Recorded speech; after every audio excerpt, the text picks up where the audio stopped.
things are gonna get really self-indulgent around here.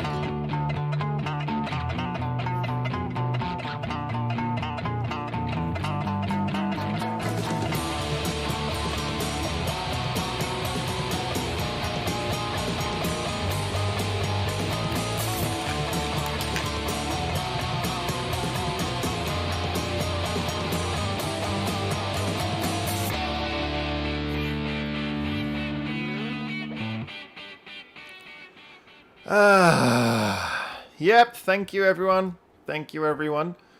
It is time for me to plug in the light, which I totally forgot to plug in, and talk to you about what today's live stream is going to be about. Although I think some of you might already have guessed. Hi everyone. That light is blindingly perfectly positioned. So I'm just going to see how many of you... Hello Sven, how you doing mate? How you doing fella? We've got 3 viewers already, even though I've titled this video as carefully as I could to let everyone know just how self-indulgent this is going to get. So today's one's going to be a bit of an interesting one. I floated this idea. Don't worry, we're going to have our normal chat. But I floated an idea with you guys.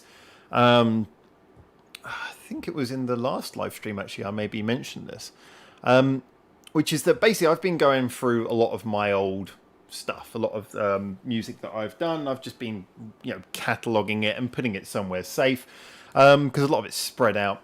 And while I was doing it, I just found a lot of old pieces of music and old videos and things that I had done. I think I counted in total. I've been in 36. I think I found a couple more. 36 music videos I think I've been in. So what I did is I decided to find just a handful of ones that would be kind of interesting that I haven't really watched myself for a while. A couple I have. And just sort of go through them with you guys and just enjoy reacting to my own music and sharing a little bit of the embarrassment that I'm sure will come with that. So that's my little project for today. How you doing, Harry? Hello. Oh, by the way, just one thing. If anyone saw the Bandmade live show, I'm not discussing that in this stream because of the fact that I am doing a little review video for that. Thank you very much to CMC who helped me get access to both that and also to the live show DVD. So I will be able to do a couple of live show reactions, or well, they're not so much reactions, they're more reviews for Bandmade.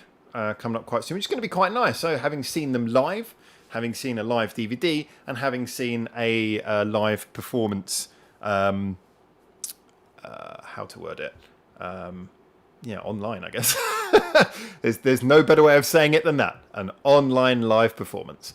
So anyway, that's it. I'm just going to give everyone a little chance to come in, have a little quick chat with you all first. I'm just setting up the screen. I imagine this one is going to get a incredibly small number of views compared to normal because this is basically me going to be indulging in my own self-worth or lack of, because I'm sure some of this is going to be pretty embarrassing. CMC, yep, thank you by the way. CMC again is very much the hero for that, and also a big thank you to Harrow, who I don't think Harrow will mind me mentioning. Harrow's sorted out for we will both be going to the Budokan show coming year, so that's really awesome. It means that it's really gonna be kind of cool for having gone through reviewing all of their songs, picking up their new album when it debuted, seeing them live, seeing them in the Corona era online show, seeing one of their DVDs, and then obviously getting to see them at the Budokan. I feel like we're really getting to have a proper history of a proper Bandmade experience here. So anyway, big hello to everyone. Harold saying, I did watch the Bandmade live stream. PK saying hi there. Yeah, I imagine I can pretty much guess the people who did see that. So like I say, I'm not discussing that here. I'm going to do that as part of a review, and then we'll discuss that after that. Lazy, how you doing? Hello, sir. So anyway, just to cover one more time, like I say, today's live stream is total self-indulgent piff. Just because I've been going through organising some old videos that I was in, I thought I'd watch them with you guys just for a bit of a giggle. Because I'd mentioned it before, and I thought, well, should I do a video about it? And I thought, uploading a video seems a little bit... I thought, let's just do it on a live stream, because it's going to be quite long anyway. I'll just sit down and watch it with you guys. And like I say, I doubt many people are going to be particularly interested in this, but if I'm going to do it, I might as well share it with you guys. So let's see if we're not using the desktop setup today. So let's see if this doesn't accidentally reveal my girlfriend's picture, which you shouldn't do. Let's just cover her face. Oh, good. So yeah, this first video. So what I'm going to do them. I've got them laid out in time order, starting from the oldest one and moving to the newest one. Like I say, not every single thing I've ever done. Just some ones that I thought would be kind of interesting to watch again. Some like this one I haven't seen in quite a while. However, yeah, this one's kind of interesting. By the way, if we get through all of these ones at the end, if people are actually enjoying them or just getting something from them, at the end I'll show you a couple of videos from when I was doing music as a teenager, which truly are embarrassing. But I'm only revealing that if people are getting something from this. So this one, first one I'll show you, this was actually one that I did with a band who actually I set up when I was a teenager. This was like one of the very first musical projects I ever did, where I was writing and doing my own music. But it was one of those things where any band you set up when you're that young, if you really stick to it, then all the members end up changing. So this had so many member changes. And there's a few videos by this band who I'm going to show today, and you'll see some member changes in them. However, I really, really enjoyed this band.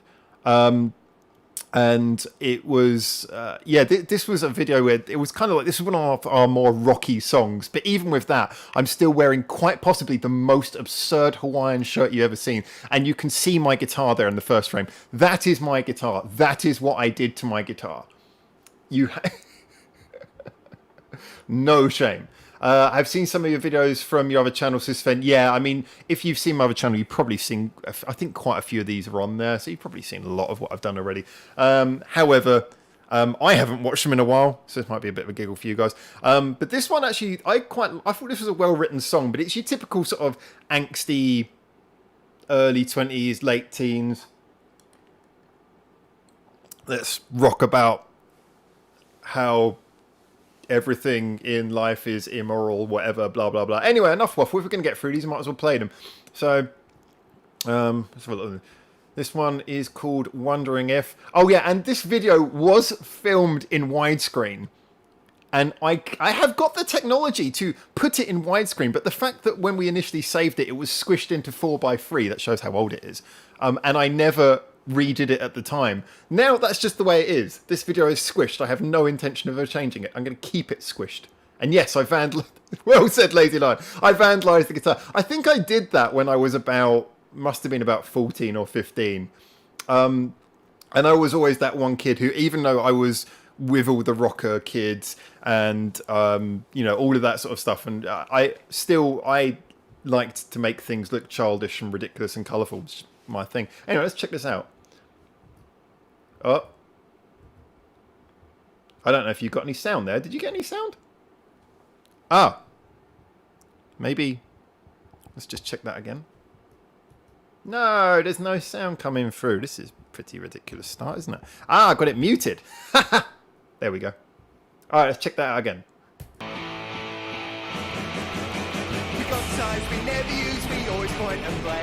Look at that hat.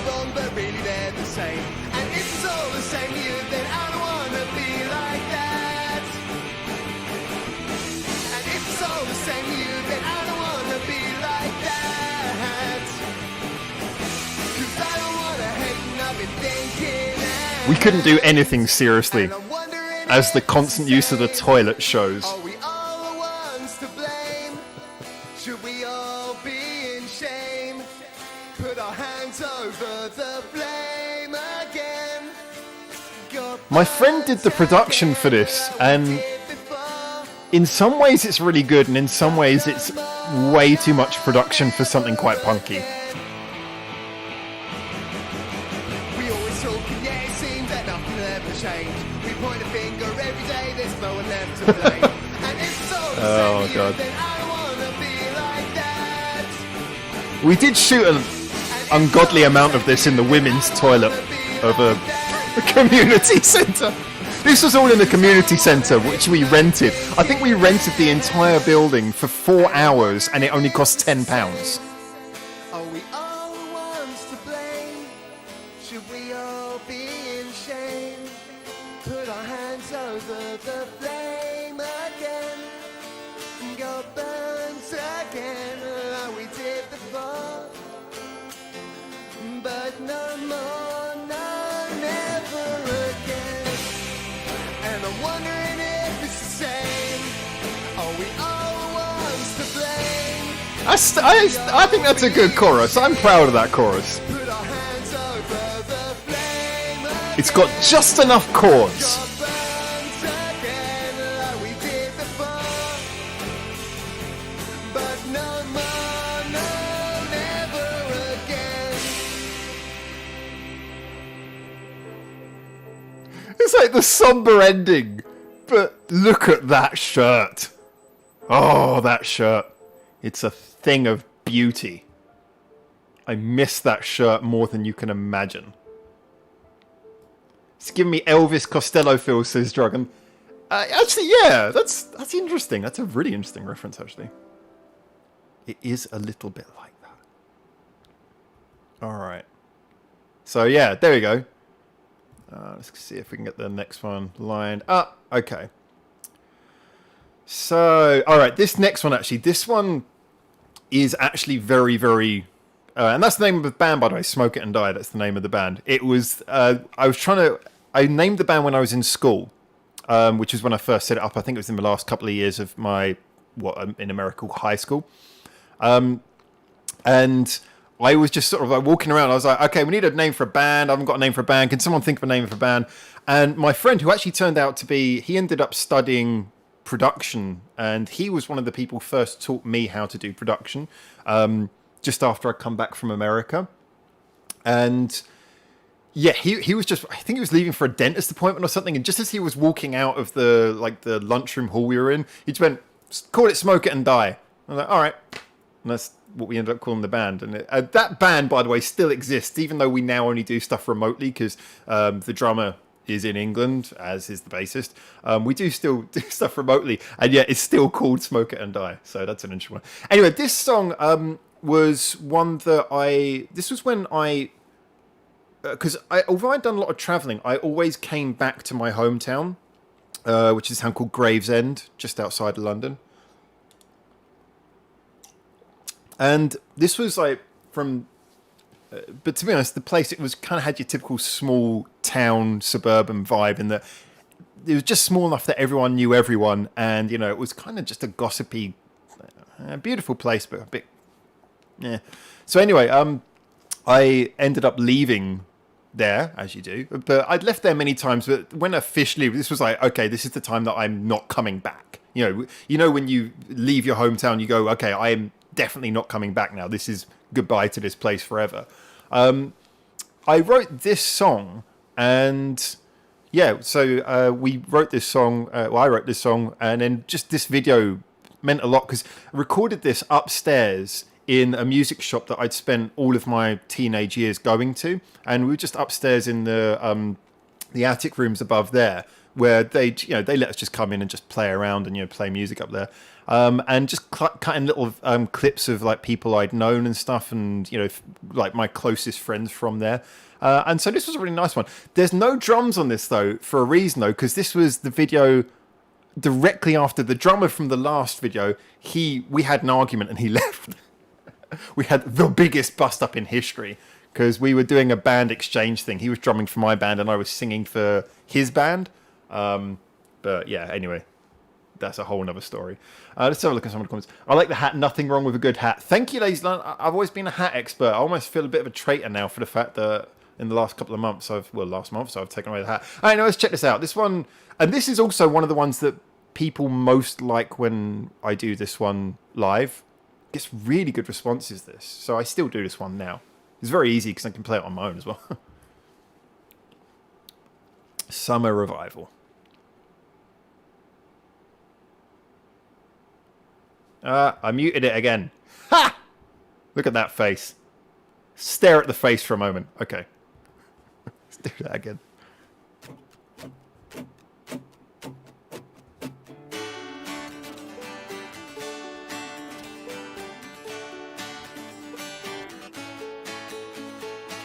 It wasn't perfect, no, it was not all worth it, but I've learned a lesson or two.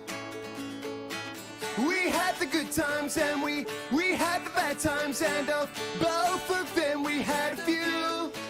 But if I ask myself, would I have done it different? I wouldn't have changed a thing. 'Cause for all my loss, all of the many costs, I'm stronger for everything.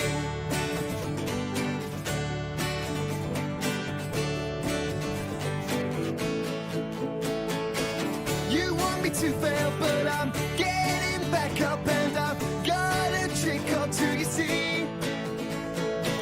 The sun is shining and the light is blinding, and full of possibilities. But if I ask myself, would I have done it different? I wouldn't have changed a thing. 'Cause for all the loss, all of the many costs, I'm stronger for everything. If I ask myself, would I have done it different? I wouldn't have changed a thing. 'Cause for all the loss, all of the many costs, I'm stronger for everything. Yeah, I'm stronger for everything. The scene on the toilet. I forgot about that. I was just walking around town doing this, and for some reason I added one where I was sitting on the toilet. Yeah, okay. Interesting little story. So Eric Bohr, Rob Bohr, is actually, he's a YouTuber. Again, he's another person who I had a falling out with, but we there's no animosity anymore. We just kind of don't talk much. But yeah, he runs quite a successful sort of movie review YouTube channel. But yeah, no, he's not a bad guy. Just we don't see eye to eye on many things. Let's have a look at some of this. I like the hat. Yep, thank you. What is the saying now? The face of an angel. Yeah. I don't know if that's how I would describe my face, and yet hearing someone else say it makes me feel wonderfully good about myself. So, all right, I'm going to mute it, and I must remember to unmute it now before the next one plays. Okay, yes. This one. I remember why I put this one on the list now. This was the first time I ever... Because these so far, these are all directed by me, and a lot of these are directed by me. This was the first time I really, really lent into directing a video properly. Like, I storyboarded it. I got all the shots lined up. I knew exactly how I wanted it to look. And it came out amazingly well.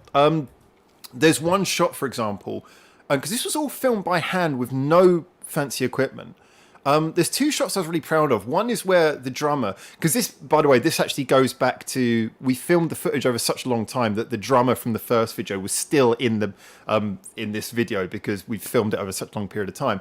But there's one shot where he walks out of his house and I have to do a slow pan. And it just looks really good. Like the speed and everything's perfect. And then there was another shot where we're walking along the street and it fades between three different streets and the three of us, but it stays totally smooth between the three shots. And I did that by counting paces in these different... And there was so much work that went into getting this exactly right. And it's such a stupid fucking video.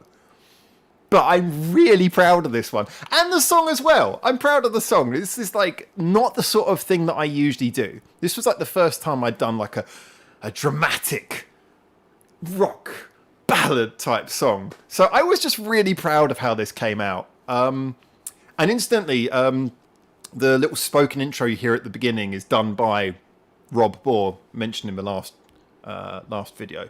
But yeah, I'm really proud of this. Unmute. Okay. Yeah, this, like I say, I got a lot of pride for this one. Let's read some of your comments quickly. Mick Fleetwood tribute, Eyes, and Green Day tribute sound even. Yeah, I think that's an interesting way of looking at it. Yeah, I like that. Yeah, guys, just give me references for what you think these songs sound like. Anyway, let's check this one out. I really hope you guys enjoy this one, as ridiculous as it is. For all of you who were not evacuated, we can only wish you the best of luck.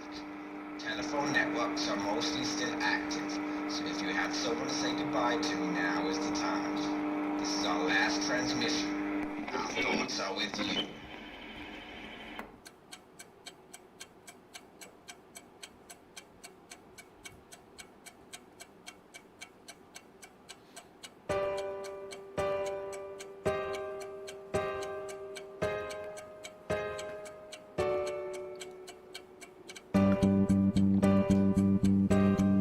Oh yeah, and we had another singer join the band.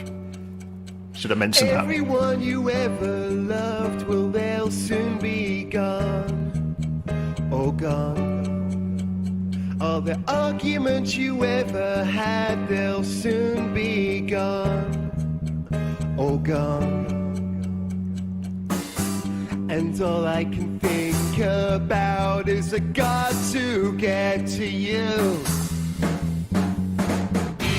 The world it ends in the morning, so I got to talk to you tonight. Not in fear, not in warning, no, I just wanna make this right. So hold on, hold on, hold on and don't let go. Hold on, hold on, hold Look at this pan. on and don't let go. Perfect. And then this next shot, yeah.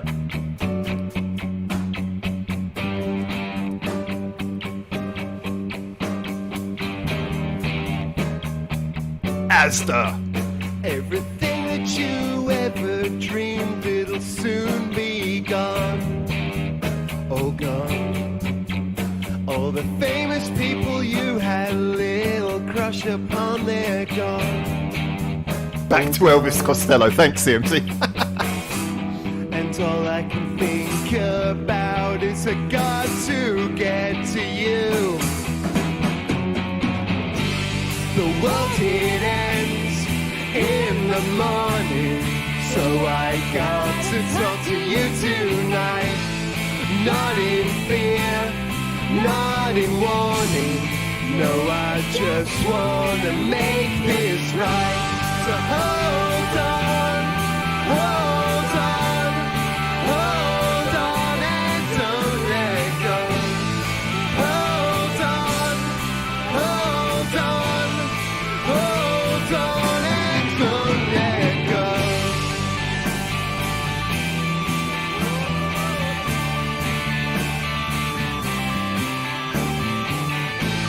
So hold on, hold on, hold on and don't let go.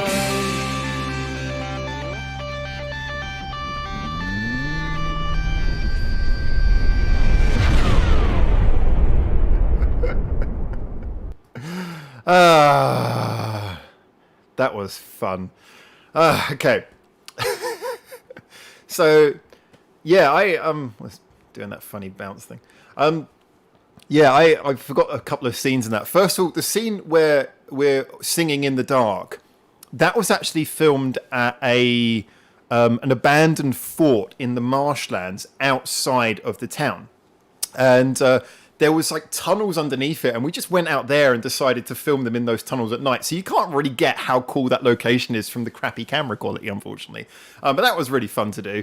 And then that last scene where everyone's sitting down and I sit in the middle, I still got the outtakes from that there. That took about 12 or 13 attempts.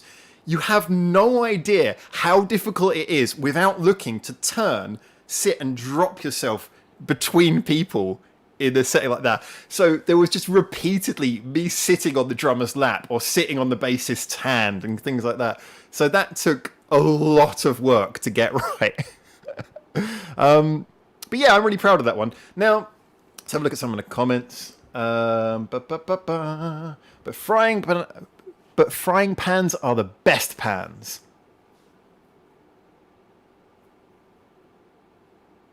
I don't get it. Is that an Elvis Costello thing? I'm missing something, aren't I? This happens sometimes. So this next one, this came out really well. Again, this was one that took quite a while to put together, so it's still got the previous drummer in. The funny thing about this one has in the video you can see the old drummer, but the sound is actually the sound of our new drummer. And this one was just because I did this by filming everything and editing it in a stop motion style. So this one I think came out quite well as well. This was filmed, actually, the same music shop I was talking about earlier. This was filmed in the basement practice room they had down there, which I spent ridiculous number of hours of my life in this room. But this is where we filmed this video. The interesting thing about this song actually did relatively well. Now, although we never played at the show, I think it was the BBC Radio Big Weekend or whatever they call their concert. If you buy the DVD of it from, I think it was the year after this, 2011. Actually, no, it was 2010. It was the year we did this. In one of the things, they actually used our song in the background of like one of the interviews.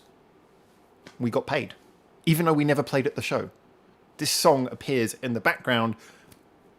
I think they just wanted a cheap alternative. But yeah, they sourced this song off of SoundCloud, SoundClick, and contacted us, and we got paid.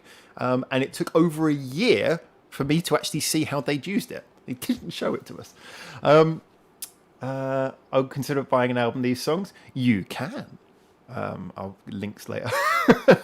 The pan is mightier than the sword. Frying pan versus slow pan, frying pan 1, slow pan 0. Yeah, I get the feeling everyone's in on this, and I don't know. Anyway, so this is I completely, like I say, this was all filmed.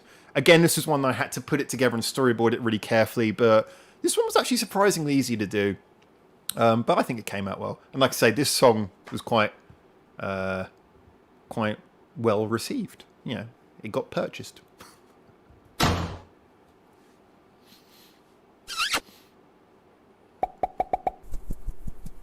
Now that's artwork.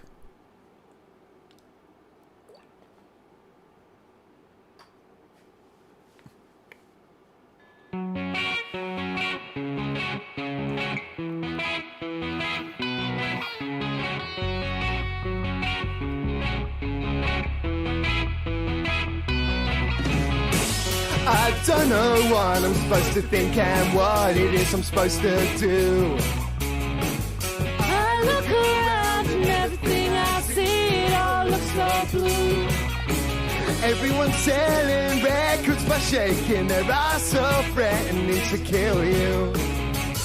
Oh, slitting their wrists, 'cause that always makes a good shoe. Yeah, we were kind of very not emo. Don't think we stand much of a chance for hell. I'm gonna try, 'cause we need it more than ever. Yeah, go and help forever. It's the last pop song in the world right now. And we're keeping it together, it couldn't be much better. It's the wonder, but it's just us right now. And we need it more than ever, yeah, go and help forever. I'm not saying that I don't like a bit of variation, yeah, but No one's smiling no more, and no one seems to even care. you can party and have a good time without being a slut or a chav. Anti-chav rhetoric as well. Timely. Don't think we have much of a chance for hell. I'm gonna try, 'cause we need it more than ever. Get going, help forever. It's the last pop song in the world right now. And we're keeping it together, it couldn't be much better. It's a wonder, but it's just us right now. And we need it more than ever. Get going, help forever. Hey, last pop song in the world. It's the last pop song in the world.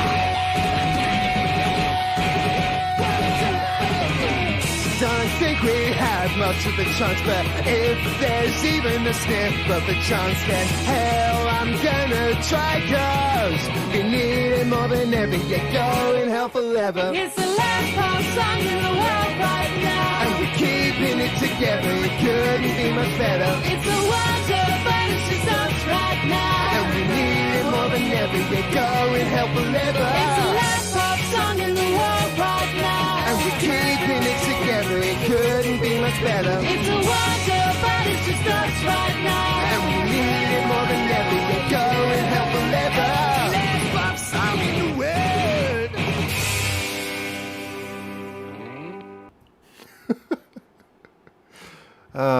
Okay. Oh, and there's our new drummer ready for the next video already. Running shirtless across the screen. Yeah, there's not much to add to that last one. I think I might have shown it on our Discord before, but I really like that one. So let's have a look and see.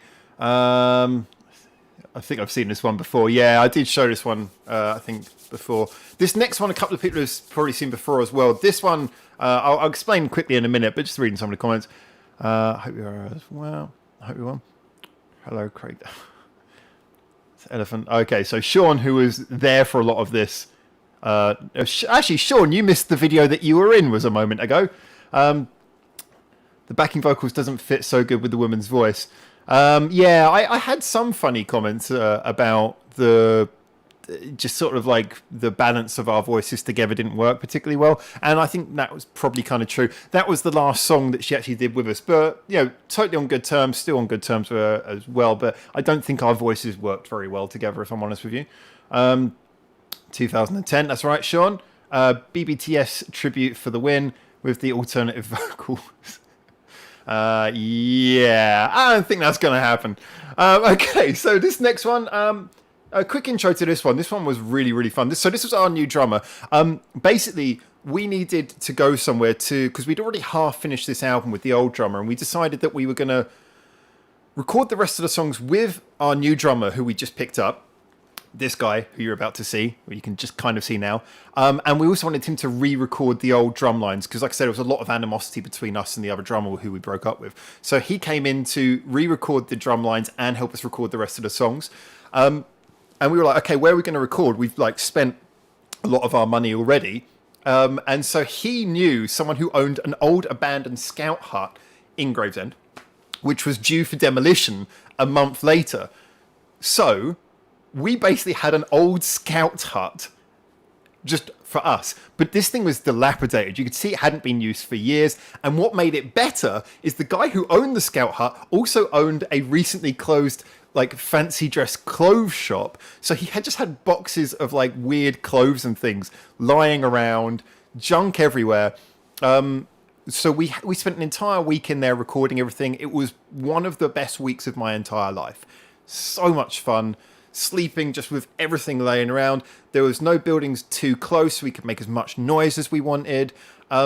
We just had so much fun. And my birthday was during that week, which was really funny because both the drummer and the bassist bought me a cake individually without talking to each other. And then one of my friends brought me a cake as well when they came to visit us. And I ended up, I think it was in total, I had 4 birthday cakes. This was just one of the best weeks of my life. So whatever the video comes out as, it just reminds me of that. And I loved it. I thought this was a lot of fun. Had you heard any Asian music back in 2010, says John? Yeah, I had been working in Japan in 2007, 2008. So this is just after I'd come back from Japan. And 10, yeah. The first one was 2009. This one was 2010. Like I say, if we're still all here at the end of this, I'll show you some really old videos. But at the moment, I'm just kind of going through some of them in chronological order. But I had heard music. At the time, this was when I was really, really at the height of being into like Otsukarai. And Puffy as well. So I was kind of getting a lot of inspiration from that kind of thing. But I was also, because I was doing a lot of my own music, and this was the stuff I was doing in the band. A lot of the first videos I'm showing you the band ones because they're more interesting than anything I'd really done on my own. Because I was doing very Japanese style music on my own, the stuff I did with the band, I was trying to make it more Western style. I was trying to do more of a normal Western style band. So a lot of these songs have a lot more of that tinge to them. But anyway, I'll play this one. Like I say, this is just like oodles of fun. and just shot in the most silly way possible. But this is a really good fun one, so I hope you enjoyed this. Let's quickly read some of the comments. 2 weeks at a home studio, the bomb. Oh, that was a couple of years before, Sean. 4 cakes, and the problem would be what? There was no problem at all. Unmute. All right, let's check this out. Take your shot.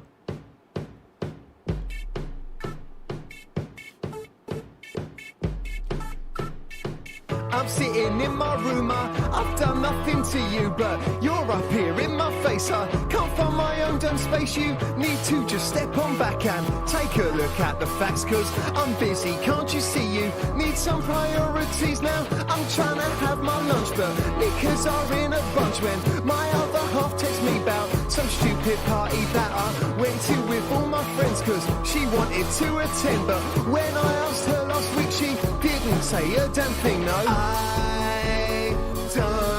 I don't care.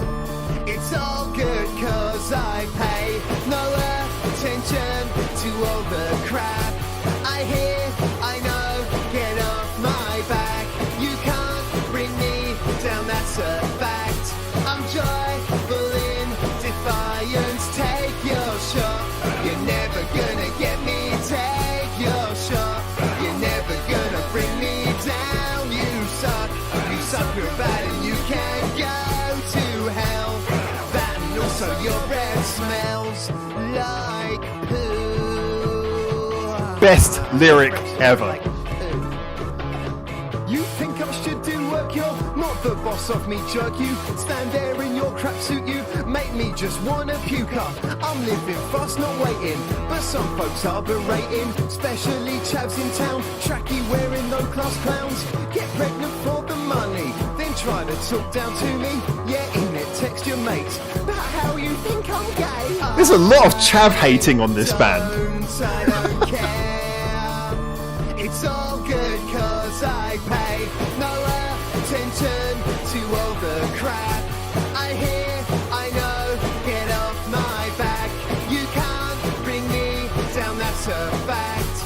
I'm joyful in defiance, take your shot. You're never gonna get me, take your shot. You're never gonna bring me down, you suck real bad and you can go to hell. That and also your breath smells. You can't just go to hell and go to hell. You can't just go to hell. You can't just go to hell and go to hell. Because I pay no attention to all the crap I think this whole song was a demonstration of the attitude we had during this recording session and why it was so fun. Defiance, take your shot. You're never gonna get me, take your shot. You're never gonna bring me down, you suck real bad and you can go to hell. That and also your breath smells.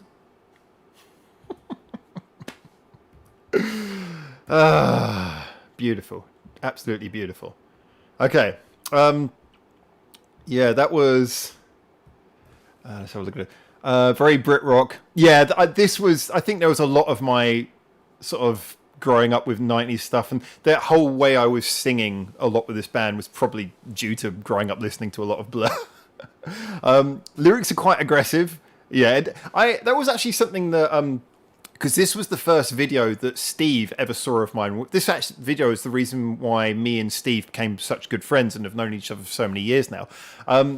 But one of the things he liked about this and a lot of my music was kind of like most of my music was tongue-in-cheek. It was kind of from it was all done in a sort of a comedy sense, but usually it was a way of venting things, because I was not really good at doing things like heavy metal or heavy music, but a lot of the time there was things that were really annoying me, and I had a lot of those sorts of angry emotions that you have when you're that age, and I still do. But I kind of channeled it through really sarcastic style music. So actually, that's kind of true. That was kind of like a thing that is a hallmark of what I do. It's kind of aggressive, smiling, passive-aggressive style lyrics. Put together the back of band there in Japan. Well, actually, the drummer, one from this video, he's still the drummer with the band now. So he is planning to come over to Japan so that we can do some more together. Oasis Homage not quite working. Oh, you did not say that. All right, the next one I'm going to show you. This one, this is just weird. This was something I just filmed on my own because I lived, as I was saying, the place I lived was right on the border. You come out one way, you go into town. You come out other way, you go into fields. And I just remember how I had like a day where I was doing nothing and I was just went for a walk and I just realised how bored of the English countryside I was. So I decided to do a song about that. But I was walking around at the time and I had like my little camera on with me. And so what I actually did is I actually wrote this song in my head and recorded the video before a single note had been recorded. So no music had been recorded. I was walking around just sort of singing this song to myself and envisaging it in my brain. And I recorded the entire video like that. And then I came home and with the footage, I recorded the song. So this was weird. The video was filmed before the song. And this was all just put together in one day. But again, this is one that a lot of people who have heard my music quite like this one. So this is kind of fun. How old are you? Says Sven. I'm going to leave that one open for guessing. Not as old as my hairline would make me look. You're welcome to guess. Worshipping at the altar of Alexis Sale, then Poe. I don't know if that's... the drummer's name is Alexis, so I have no idea if that's a deliberate pun there or not. Anyway, this one's quite short. It's only 2 minutes, but this is my opinions on the English countryside, like I say, recorded in the wrong order. Come on now.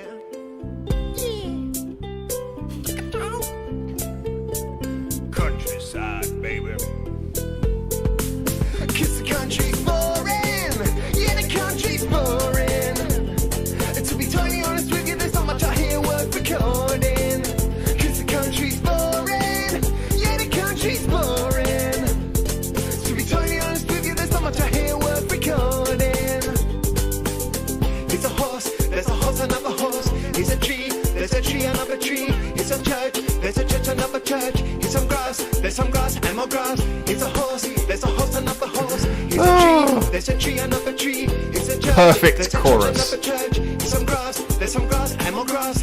I guess that's just the way of things. Got me feeling like I'm living in Lord of the Rings. But everybody's smiling, there ain't no action. Morris done to be the most extreme thing that's happening. Trees, trees, trees, everywhere. But these ain't palm trees, man, this ain't Bel Air. East side or west side, don't no one care. Because both east side and west side here in the middle of nowhere. The country's boring, yeah, the country's boring. To be totally honest with you, there's not much I hear worth recording. Because the country's boring, yeah, the country's boring. To be totally honest with you, there's not much I hear worth recording. It's a horse, there's a horse, another horse. It's a tree, there's a tree, another tree. It's a church, there's a church, another church. It's some grass, there's some grass, and more grass. It's a horse, there's a horse, another horse. It's I'm a proud tree, of this there's a video tree, editing another as well. tree. It's a church, there's a church, another church. It's some grass, there's some grass, and more grass. It's a gate, there's a gate, another gate. It's a pub, there's a pub, another pub. It's a place, there's a place, another place. It's some light, there's some light, and more light. It's a horse, there's a horse, another horse. It's a tree, there's a tree, another tree. It's a church, there's a church, another church. It's some grass. You like it? Now that is a face. Oh my god. Oh, let's run that back there. Howard's eyes are great in every video. Thank you, Sven. That's not the compliment I expected, and yet it's the compliment I feel much better than I could possibly deserve. I am all about the eye movement. One of my favourites, says James. Thank you. Best one yet, says NASCAR racing fan. I agree. Country is boring. There's nothing here worth recording, and yet you still... Yeah, that is... No one's ever mentioned that before. I'm really glad you said that, because I always felt that was the inherent contradiction of the whole thing, is I'm saying there's nothing worth recording, and yet then I talk about, I guess, nothing worth recording. But yes, well pointed out. James, how are you? He says. Okay, what I'm going to do, guys, I need to quickly pee. Give me 1 second. We're going to go into the be right back screen. I am going to pee, and then we're going to check out the next one. The next one, I say this about a lot of them. Next one's really good.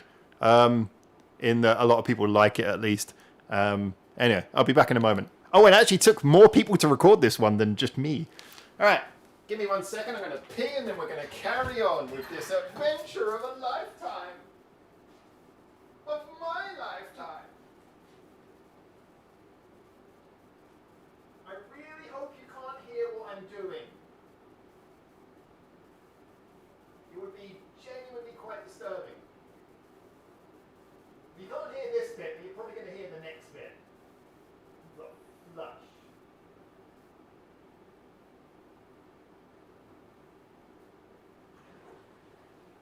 There we go. And as with any decent person, I will now wash my hands.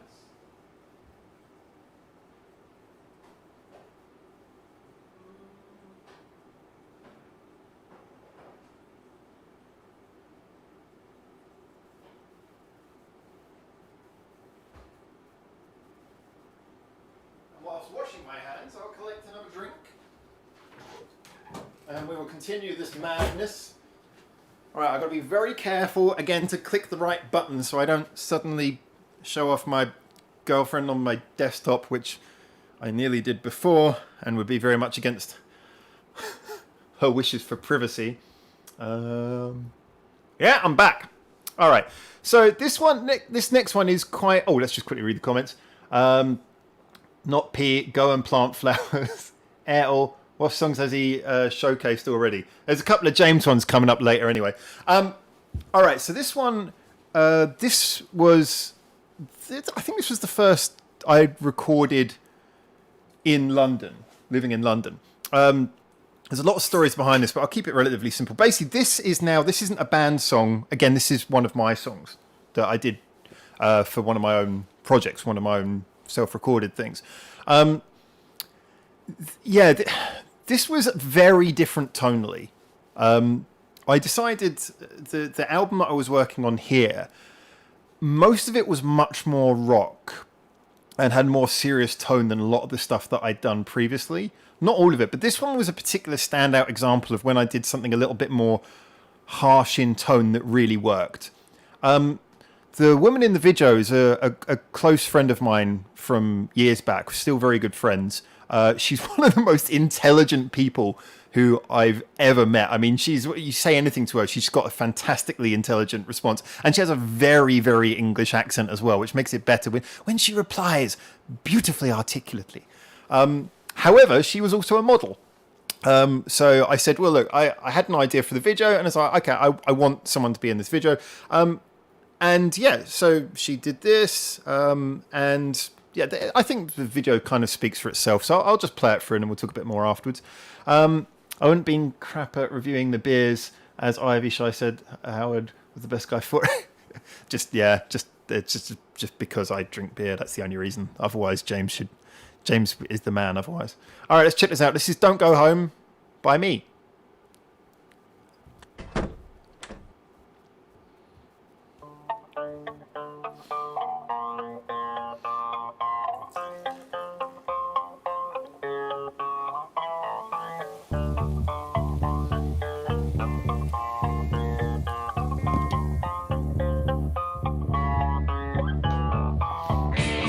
Got a tattoo on her hand, reminds her of another man who used to treat her right, make warm the nights, but somewhere along the line she missed that life and ended up here in the cold, feeling alone in the house that she shares but was never a home. It's a sad story, but she'd give anything to make right. Turn on the lights, have a chance to fight, so when he's not around she gets out on the town, tears in her eyes as she sees other couples around, all smiling, all kissing, all hugs. I see you there, we might not be in love, but we can talk till you have to leave.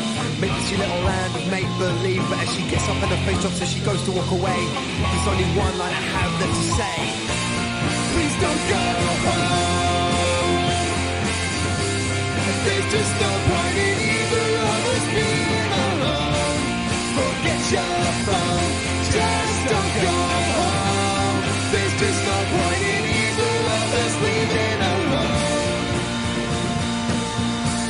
Folks fall at last,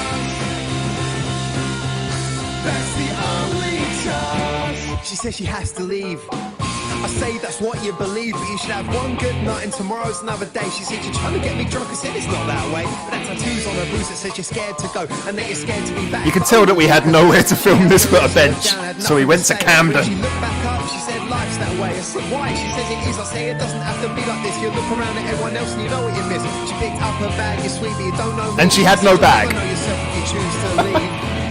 That entire second verse contradicts the video, but ignore that. There's just no point in either of us being alone.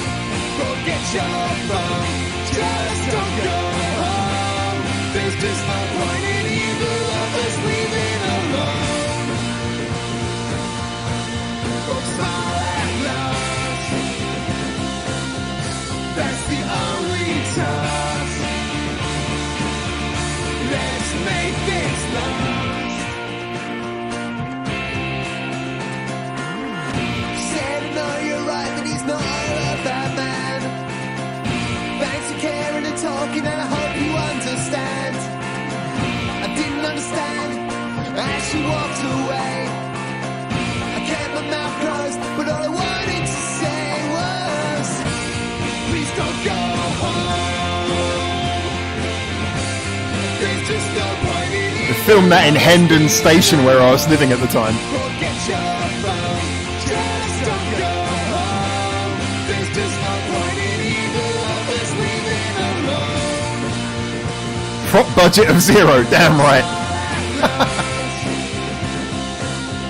That's the only task. Let's make this last. And then a little thank you to, I remember this, yeah, there we go. A thank you to, oh, no, there we go. To my girlfriend at the time, Sarah, who was the girl, and Ricky, who was the camera guy. So yeah, that took a few people to put that together. And yeah, again, it was filmed in a very sort of low budget way. This was kind of the way I was working on all my own stuff. So when I was working with other people, they had budgets, but you know, I didn't have any budget for my own stuff. I just, you know, I wanted to do my own thing.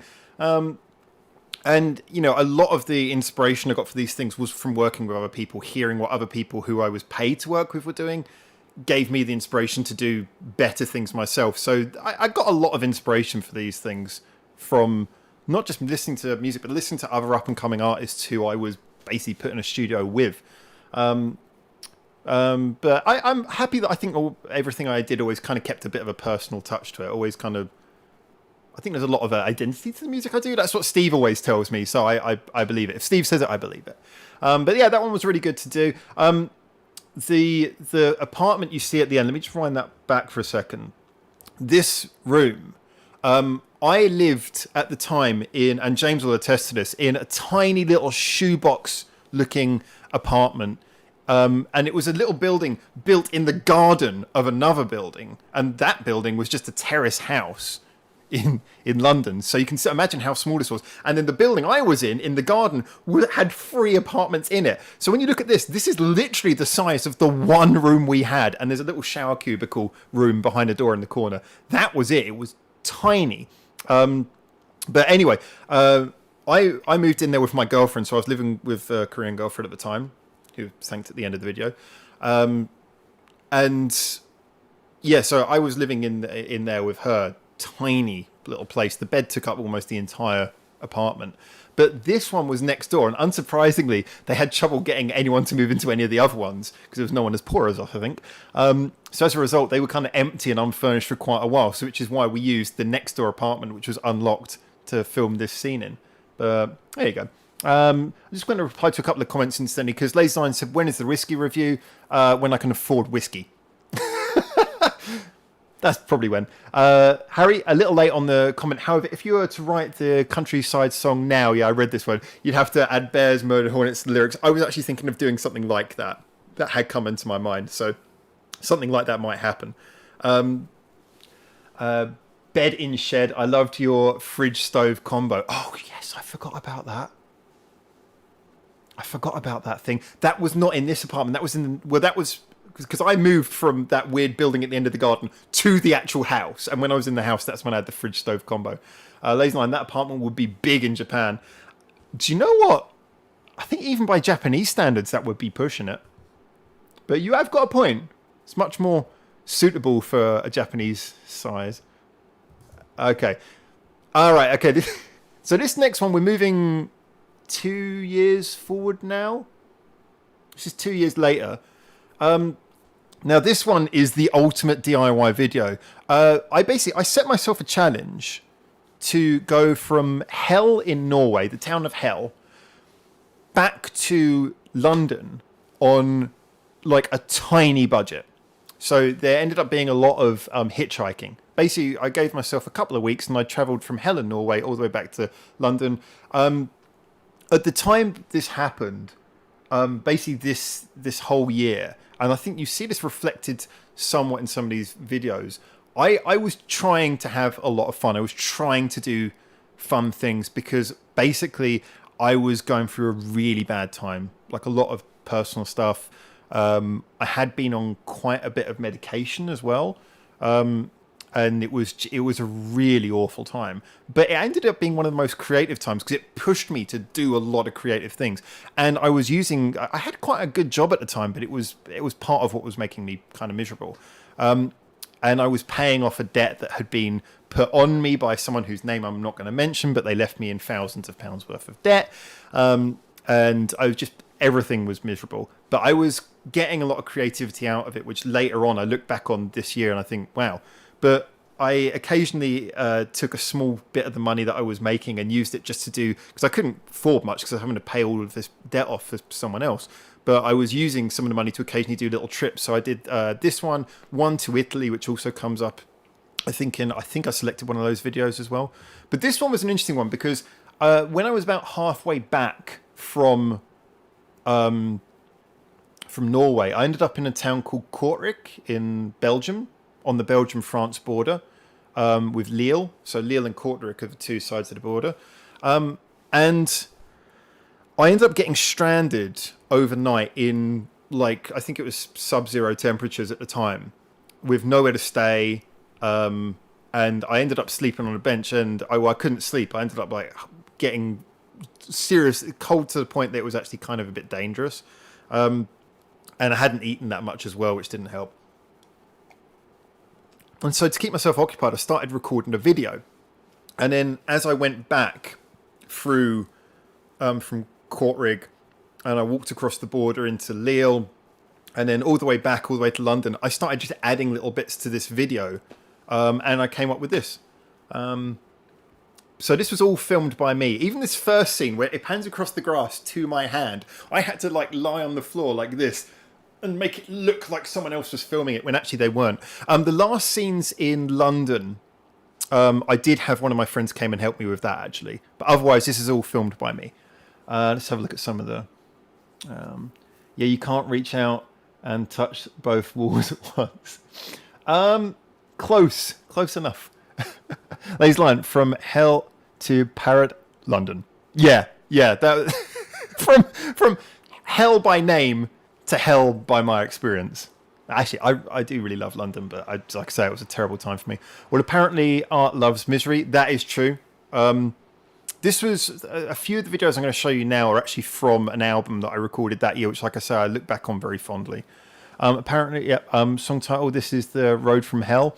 Actually, no, this song's just called "Don't Believe You," but Hell and Back. And I thought that it was stereotype musician getting more creative when on drugs. I did actually. That is a fair point. I did think for a while whether, because I was taking drugs, but I was also still drinking alcohol. And these were legal drugs, obviously. I did wonder how much of effect that had. I think I can identify certain songs and things I did that maybe were influenced by that, but some of them not so much. Anyway, this one, like I say, the tone of the album was actually pretty upbeat for the best part, because I did that thing I was talking about before where I was addressing harsher issues with a slightly tongue-in-cheek way of doing it. And so this video looks like a good, happy, fun old time for that reason. And I think it works. Anyway, check this out. It's called Don't Believe You.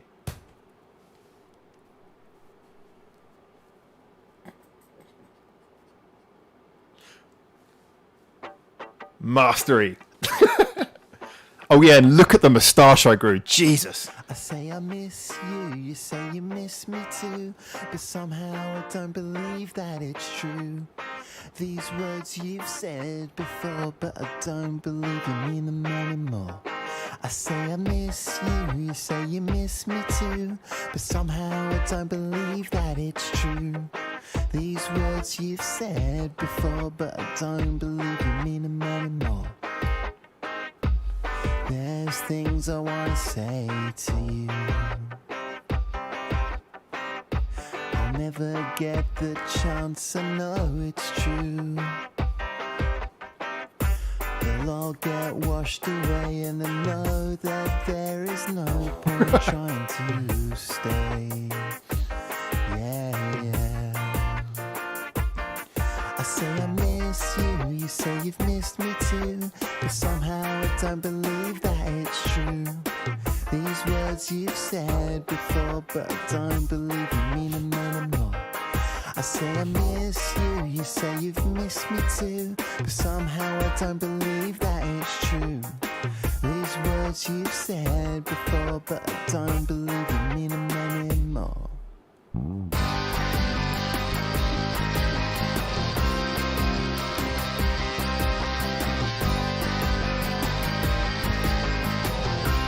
See, I knew the moustache was ridiculous. I knew. That's a meta moustache.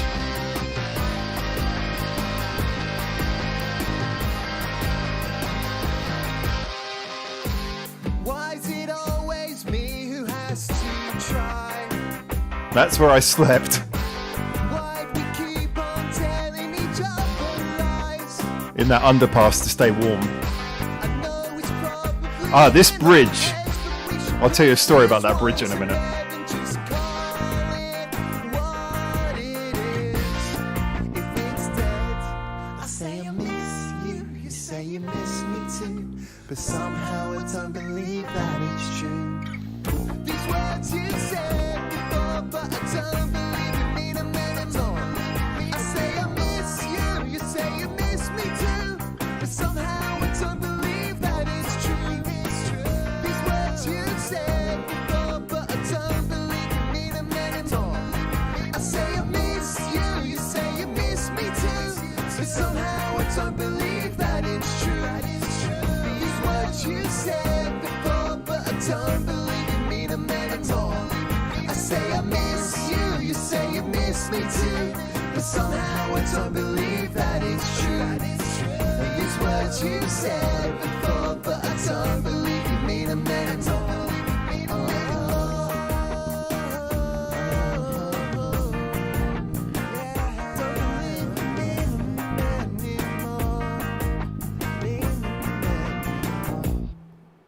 Yeah, there's also there's a ton of auto tune on that, as you probably can tell, which is mainly just down to the fact that I don't know. I was enjoying playing around editing the computer music on a computer, but half the time when I went to recording, I was enjoying writing the songs. I was enjoying editing the songs. So this was a really well produced set of songs as well. But just when it came to recording, I couldn't be bothered. I couldn't give a shit. I just was not in the place to sing. So the singing is pretty lazy on a lot of this, but I kept going it until it was good enough, and then I just didn't bother about the tuning. Half the time, if it wasn't in tune, I just slapped on a load of auto tune. So this album did have a lot of the signs of that. But yeah, I really like that video. Anyway, story about that bridge. That bridge, when I was walking along that, I had to stop and pause and take a little bit of stock, which is why I ended up shooting that scene on that bridge. Because I wasn't going to shoot there before. I was just walking to have a look. I was just outside of Courtrig trying to see if there was anything outside of Courtrig, maybe somewhere I could stay. And while I was walking along that bridge, a car, like a sort of souped up sort of Tokyo Drift style car with 4 guys in it. And you think of Belgium, by the way. Imagine how you'd imagine a little scenic town in Belgium. Car pulled up, stopped alongside me. One guy, just sort of like hand up, gun across there, pointing at me over the window thing, right at me. And it just sort of said to me, blah, blah, blah, blah. I was like, sorry, I don't speak the language. He's like, where are you from? I was like, England. Where are you going? England. and just drove off. Never know what that was about. I think they might have thought that maybe they were drug dealers and they thought I was dealing on their turf, a motorway bridge. I don't know. Weird. Yeah, so I took a bit of stock, and that's when I decided, oh, okay, well, I might as well film something here. I thought it was, I was thinking again. At least you didn't so many drugs that you can't remember years of your life. Yeah, I've always been careful not to get over the top on that. But they were, like I say, they were prescription drugs that I had to take. But they were strong, and there was a lot of them. You can turn up the video audio if you like. You're much louder on your mic than the music. Cheers, James. Yeah, it's what I'm seeing, and the readout here is a little bit weird. Your moustache was just help you trying to blend in. yeah, I like that. That's what it was. Do you have made a 4-chord song? Yeah, actually, I've made a couple of 4-chord songs. This is not one of them. So anyway, what I then went to do. Okay, this one's actually kind of an important one. So I'll give an proper intro for this. But first of all, just from this album, because it had just come together so well, I ended up deciding, okay, I'm going to try and do a music video for every single song on it. And I did for almost every single song. I'm not showing, like I said, I'm skipping a lot of videos here, the ones that aren't that interesting. But after I'd done those first couple of videos, I was like, okay, well, I can't do them all myself. So I put out a request for other people to do music videos. And that actually brings me on to this one. This one was this was definitely the most depressing song from the album. But I was contacted. I put out 5 songs free of charge for anyone to listen to before the album was done. Just said, okay, if you want to direct a video for any of these, please contact me. And I got a guy called Dan Hurd. Now, he's directed a lot of TV shows. He's also directed he's done a lot of theatre directing in London. Very well-respected guy. And he contacted me about this song called Moth, which was, like I say, a very sort of dark song compared to a lot of the ones on the album. And he was like, I really want to do something with this. I was like, okay. So he had a few actresses. Now, one of them, if you know EastEnders, the TV show, one of them, she's now in EastEnders. And I think she actually was doing the audition while she was doing this video. And, you know, another guy who's in this towards the end, he's a fairly well-known stand-up comedian. So there's quite a lot of well-known people in this. But basically, what they said is, he said, I want to do this like a short film. Like a short film where your song is the narrative, emotional narrative, and the pictures kind of paint that. So as a result, it's like, this isn't a performance video. This is a music video, as in, you know, it's not like a music video. It's a video to go with the music, which I thought, that's interesting. I've never done anything like that really before. So he got this small house, which was one of his producers. And we went there and we filmed this. And I think it just has the air of something you would expect from someone of this quality. He filmed it in 4:3, black and white, very artsy. But I think this is fantastic. The song's called Moth. Like I said, it's very depressing. But, you know, the idea for this is I wanted to do something. Often I like to copy certain ethnic styles of music. And I had never done anything with a slightly Russian tinge. So I started working with some Russian music. This got quite a long way away from that in the end. But I started with a lot of those sounds and started recording in a very strange way, like not plugging anything in, doing everything through like room mics, to get this weird, slightly sort of, how I say, almost rustic sound. Just everything's a little bit off, but it's a very stripped back song. And yeah, he filled in all the gaps in the song. Really, I think this works perfectly. Funny thing is though, Dan Hurd's actually Irish by birth. I think he's Irish. Anyway, as a result, he misheard one of the lyrics because he heard it through an Irish accent, basically, and he misinterpreted one of the lyrics. But I'm not going to ruin which one that was. Anyway, let's check this out. All right, here we go. This is Moth.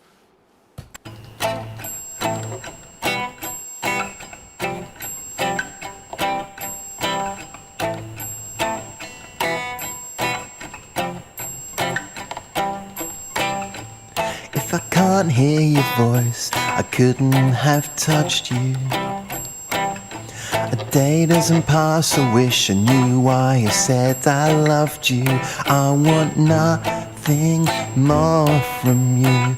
My intentions were true. If it's goodbye, well then I'll see myself through. I guess I'm just a moth, you're my light. I head towards you regardless if it fits right.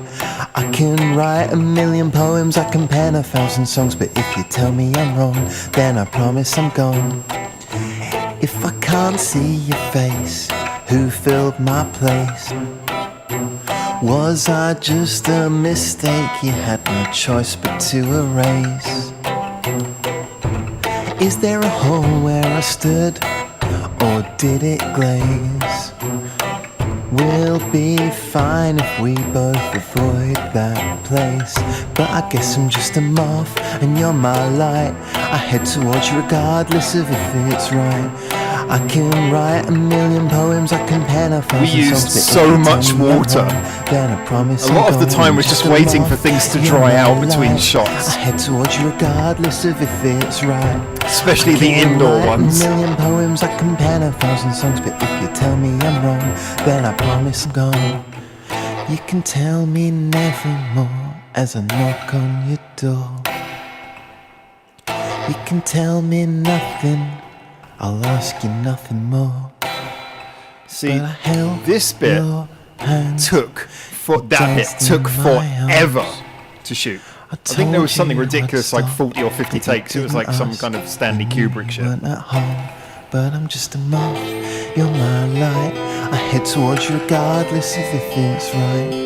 I can write 1,000,000 poems, I can pen 1,000 songs, but if you tell me I'm wrong, then I promise I'm gone. I'm just a moth, you're my light.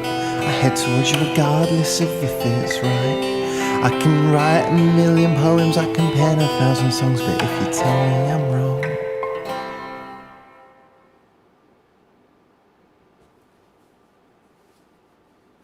Good job, Danny. Let's just check this out. Yeah, so Serafina Bear, Amy Rain Jackson, she was fantastic, actually. Fern McCauley, that's the guy. James Rowland. Dom Hurd. I've been calling him Dan Hurd. Yeah. Assistant director Rachel Hirons. That was his other half. Oh, no, it is Dan Hurd. Was it? Director of photography Dom Hurd. Oh, that was his brother. Yeah, so his brother's... I was pretty sure his name was Dan Hurd. Yeah, it's Dan Hurd. And then we've got 18 seconds. I always play out other videos by other writers, so I'm going to play out my own video. Is it just the credits? Just the credits. She's walking away. 10 seconds of silence. He left a lot of black at the end of this video. All right, okay. So let's just say what everyone's saying here. Is there a song that is inspired by Japanese music? There are a few. There's one that is really heavily inspired by Japanese music that I didn't put in this list, and maybe I should go back and do it. To me, so much of the writing I mean, this whole obsession I have with there's got to be more chords, there's got to be more chords, that comes a lot from listening to Japanese music, especially in the sort of the 2000s. Yeah, everything you listen to, there was always, there was more chords. Artists didn't just stop. There was always more. So, it wasn't just the 4-chord stuff that was coming out in the West at the time. So a lot of what I do is underpinned by a bit of that, but I always try to, and maybe I did this too consciously, I always try to avoid being too Japanese. So I didn't want to look like a weeboo. I didn't want to look like I was just, I've been to Japan, so everything I do is Japanese. Maybe I overcompensated, but there is certainly, I could point out 1,000,001 songs, how they've influenced the other songs in here. I did have a real obsession with using koto in songs, though. I don't know how many of these have koto in, but if I was to bore you to death by playing you full albums of my music, you'd hear a lot of koto and a lot of sort of Japanese reference stuff. Anyway, this one's really simple. Again, I think some of you, if you've been on Discord, you might have already seen this one before. This is filmed with a fantastic friend of mine. This guy is absolutely fantastic.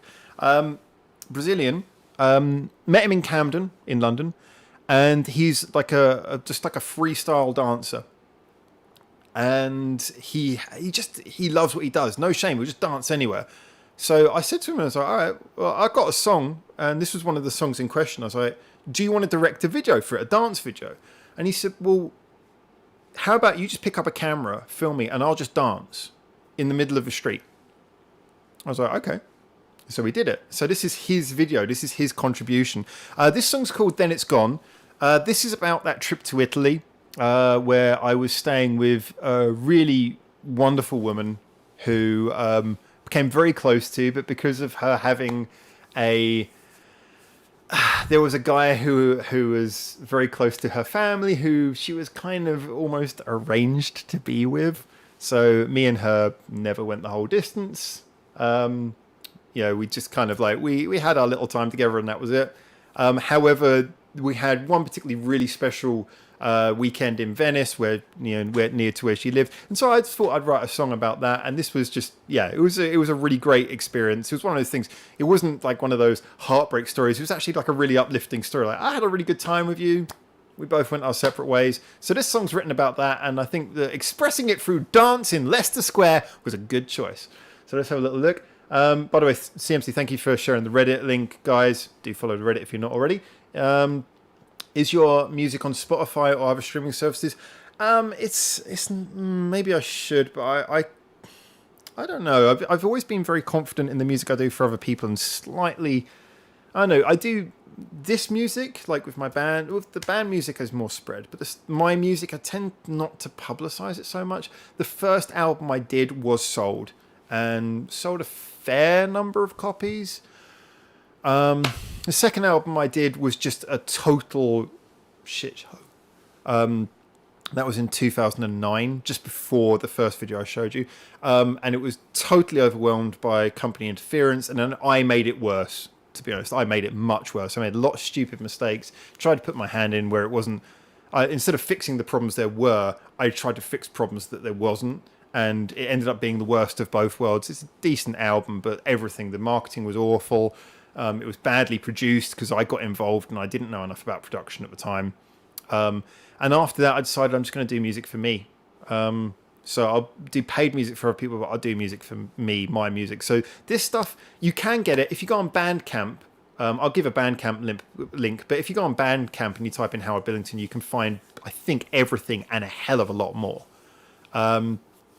But yeah, if anyone wants links at the end, I'll gladly give away all of this free of charge. You can pay for it on Bandcamp, but I'm glad to give it all to you guys free of charge, no problems. So I'll drop you guys links at the end if you want them. Maybe I'll put it on like a Google Drive or something and you can download it. But yeah, anyway, this song's called Then It's Gone. Like I say, the sentiment's really nice. Also, the song goes in an interesting direction. The intro it's kind of a mixture of like somewhere between pop rock and like it's got a sort of African rhythm going on.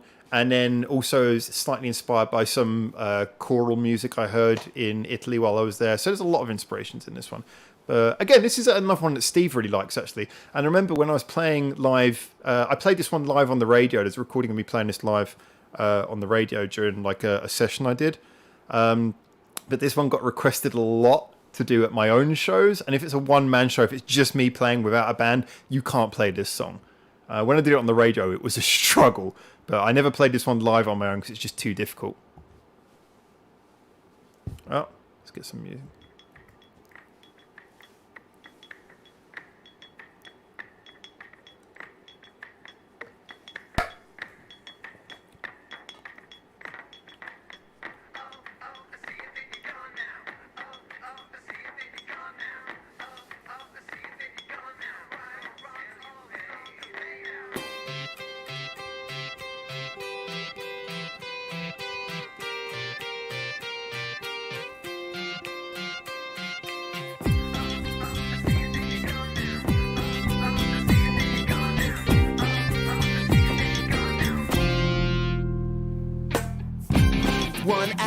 Not so long, it's an hour I can afford to lose.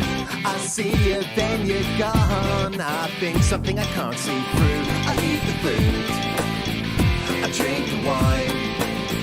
I see so many great things, but I haven't got the time. The vision scroll along, I'm sleeping like I never did. It seems that when it's gone, it won't live up to what it is. I eat the food, I drink the wine, I see so many great things, but I haven't got the time to see you and me. You've seen it all before, it's yours, not mine.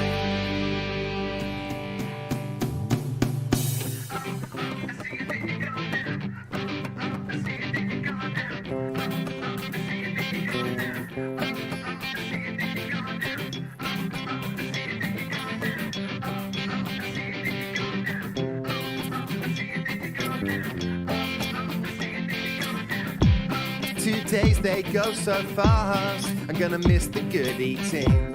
I've got a boarding pass, already miss everything. The colour, sight and sound, thank you for the tour. But for all I miss this town, I'm gonna miss my tour guide. I'm seeing everything and then it's gone. You show me everything and then it's gone. I'm seeing it's gone. You show me everything, and then it's gone. Oh, oh, I see it, then you're gone now. Oh, oh, I see it, then you're gone now. Oh, oh, I see it, then you're gone now. Right or wrong, all along the way now. Oh, oh, I see it, then you're gone now. Oh, oh, I see it, then you're gone now. Oh, oh, I see it, then you're gone now. Right until you fade out.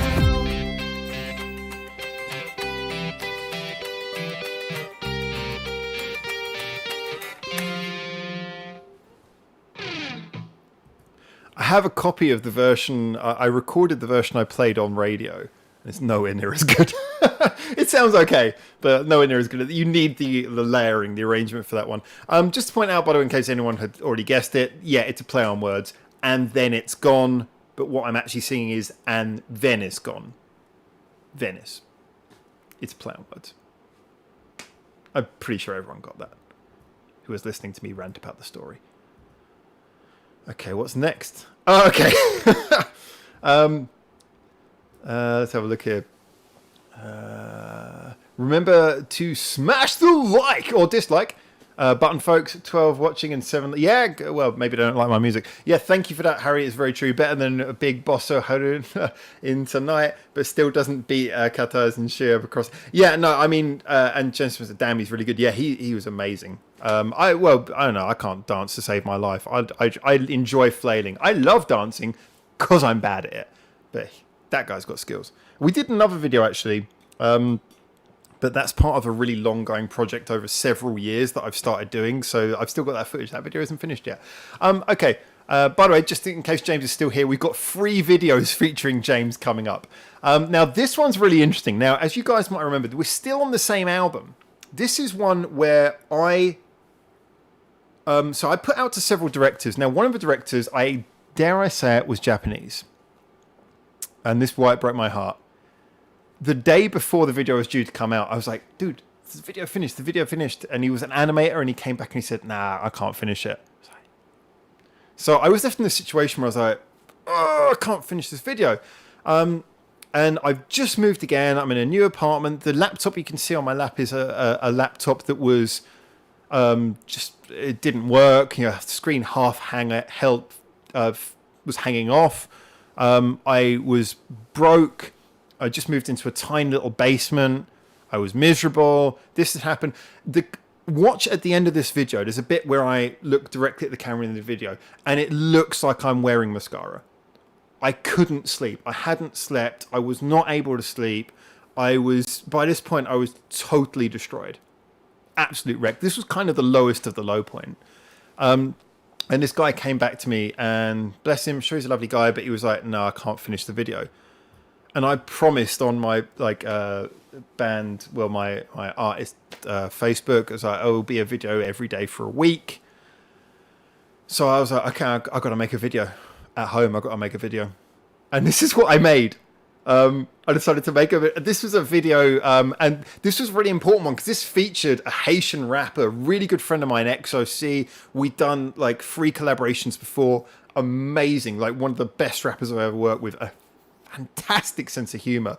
And we did this song called Hit the Lottery, and I was really excited for the animated video. So it broke my heart when we got into this. Still watching, says James. Cool. So this is what I made. I decided I was so shattered, I decided to just take the piss. But the video that came out of it was kind of cool. You'll see the subtitles with spelling mistakes in them. That's how shattered I was when I did this. And I recorded and edited this whole video in about 3 hours, then went to sleep, woke up the next morning and went to work. Let's check this out. Hit the Lottery.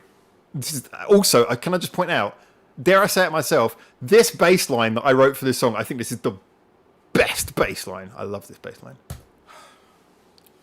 So, yeah, the album came out, and that was good. And the idea was to have like a week of 7 days of videos follow it. One video for every day, and, covering lots of the album, and, so I got lots of directors involved, but there's always a possibility one of them won't come back. And that you'll find out that it's not coming back 2 hours before it's meant to come out. Unlike the song Hit the Lottery suggests, I don't have a lot of money. So, how do you create a cheap music video in 2 hours?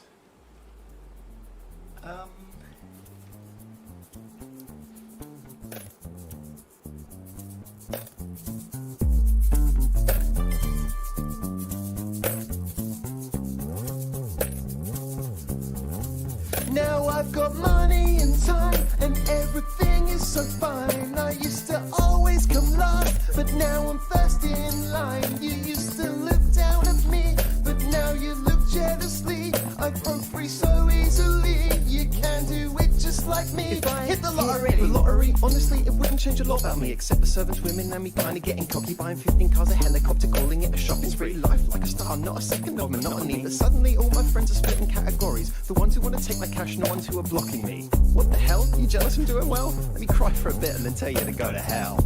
You'll think I'm rich and stupid, fine, I'll act that way. Here's a list of things I'm gonna do today. I buy vintage red wine and I keep it in my fridge. I buy a Fabergé egg and then I chuck it off a bridge. I buy a Rolls Royce and then I paint it yellow. Put in hydraulic suspension and a big ass stereo. Drive past your haters' houses 2 in the morning, playing One Direction full blast. Now Just try I've got snoring. money and time, and everything is so fine. I used to always come last, but Look now at that I'm hair. first in line. You used to look down at me, but now you look jealously. I broke free so easily. You can do it just like me. Hit the lottery. The lottery, baby. Fuck you, bitch, pay me. Living like I'm royalty, goddamn, I'm going crazy. The lottery, baby. You heard me, bitch, pay me. Living like a king, and then you know I'm going crazy. The lottery, baby. Fuck you, bitch, pay me. Living like I'm royalty, goddamn, I'm going crazy. The lottery, baby. You heard me, bitch, pay me. Living like a king, and then you know I'm going crazy. It's time to get funky. Yo, grab your girl, grab your drink, and head on out to the dance floor. XOC's about to talk. Yo, man, tell him what you do. If I hit the lottery, there be no stopping me. Making off with millions like a brazen armed robbery. I'm counting up the Benjis while I'm laughing very heartily. Too much zeros making eyeball shatter like it's pottery. It's obvious the first thing I would do is be anonymous. Coming out to woodwork, all you leeches are synonymous. We're separating suckers from the filthy pounds of counterfeit. Scheming and suspicious, they the opposite of moderate. Financial motivation was the subject in the colleges. Plenty women flocking, all the men had to acknowledge it. They study my behavior like a crazy anthropologist. I'm swimming in a pussy like a fucking gynecologist. You may be sort of thinking that the dough would be a godsend. Living like I'm Trump, cause every day I would be flossing. The women in the strip clubs and the bills that I be tossing. Up into the air, making it rain and thunderstorming. Money, time, and everything is so fine. I used to Look at the always eyes. come last, but now I'm first in line. You used to look down at me, but now you look jealously. I broke free so easily. You can do it just like me. Hit the lottery. Oh, I was a total mess when that was done. Ah, man. Let's check this out. Okay. Happy Mondays like baseline. I can see that. I can see that. Sven saying the adventures of Howard. So the backer knows all the tricks. The bears know them as well. Yeah, if I know them, bears know them because bears telepathic. They're reading my mind. I'm not paranoid. It's a bit Happy Mondays like actually. You got a point there. I think it's awesome. MLK. No, milk. How gangster. I'm sure that said MLK. No. All right. So let's move on to the next one. Okay, what we're going to do is before the next one starts. Okay, this this one has a lot of views, and some of you have probably seen this. First of all, though, that's just stuff's going through me. I'm going to have a quick be right back break, and then we're going to carry on with the next video, which, like I say, this one probably has more views than all of the other ones. This one is noted. Again, I hope you cannot hear what is happening here. It is personal, but I will flush it away very soon. And then we can continue with our adventure, our journey through music, together.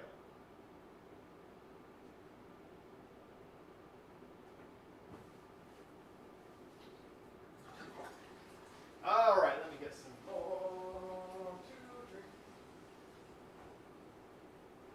And wash my hands.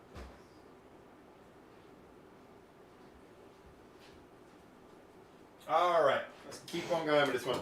So this next one, like I say, is rather well viewed, as in a lot of people have viewed it.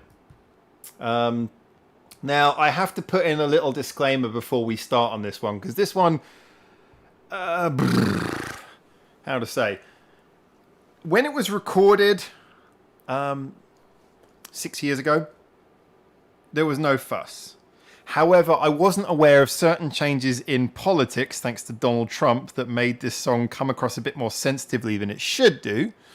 And furthermore, is the fact that, you know, as a general, I'm not going to get into the political side, but people are a lot more, there's all these comments now, cultural appropriation is a big thing. Look, I'm a great believer that if you respect something, then it's okay to copy it. It's okay to have fun with it, okay to have a laugh with it.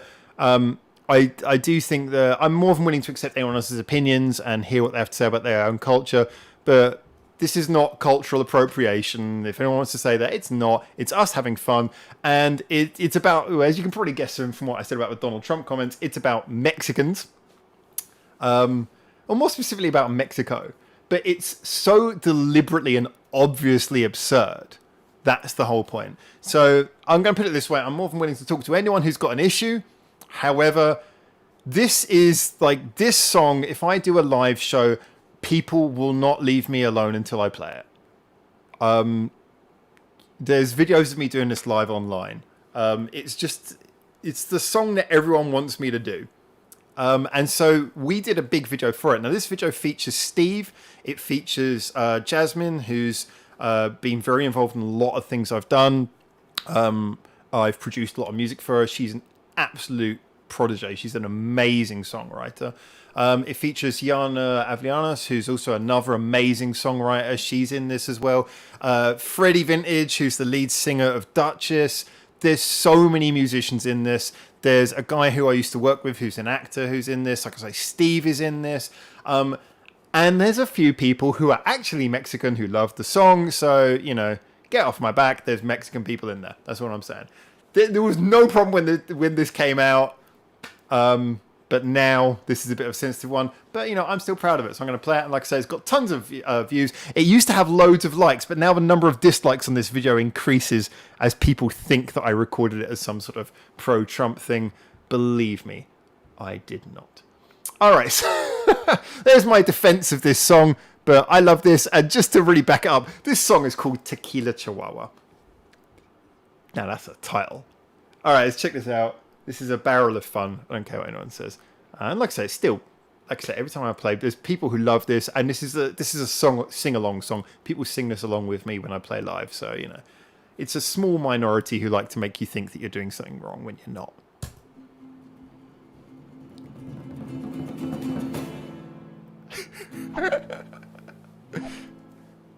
In fact, the absurdity is pointed out when Jasmine says, "What's wrong with your accent?" As you will hear. Hi, Jazz. Oh, these are fake subtitles. If you know Spanish, Did you not see the sign outside? they're deliberately absurd. You drive a hard bargain, so it is good that I brought my own. I don't think we Oh, can. don't you worry now. I will pay. But not in money. What's wrong with your accent? No, instead, I will pay you in the form of a simple story of my homeland. Seriously, what? Everything's replaced with Mexico.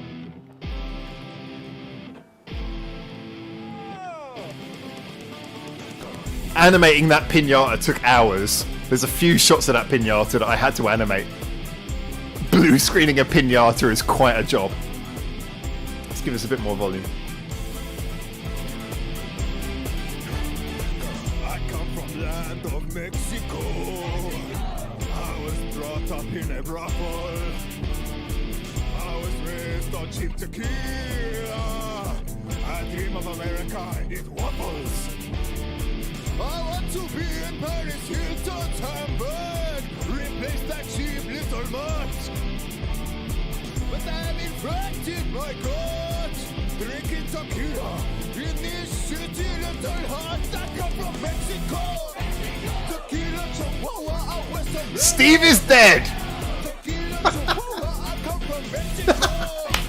Tequila, Chihuahua, out west of Tequila, Chihuahua. He was a good guy. I knew his mother. My wife, she left me for a Greyhound. I lost my job at the tortilla factory. I work nighttime security, but I failed to maintain my purity and they fired me. I picked up back Oh, James, you still got the pinata? Tequila. Nice. In discretions with my boss's tibia. I finally got my green card. I'm on my way. I'm in tequila tester in California. Hey, I come from Mexico. Tequila, Chihuahua, I wear sombrero. Tequila, Chihuahua, I come from Mexico. Tequila, Chihuahua, I wear sombrero. Tequila, Chihuahua. The faces we got from people during the filming this section. And Steve, who's dead by this point, accidentally appears in the background of one of the scenes while he's helping us film. This was in Sainsbury's escalator.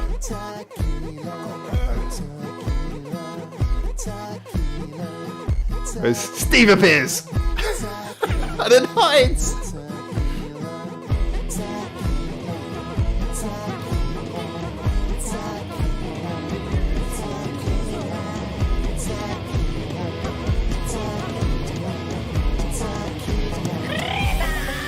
I come from Mexico.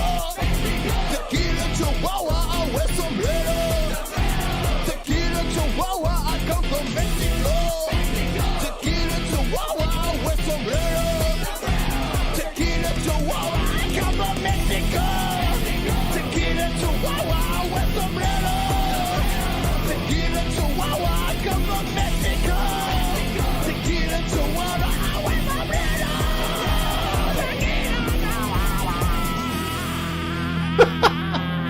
Yes, that was.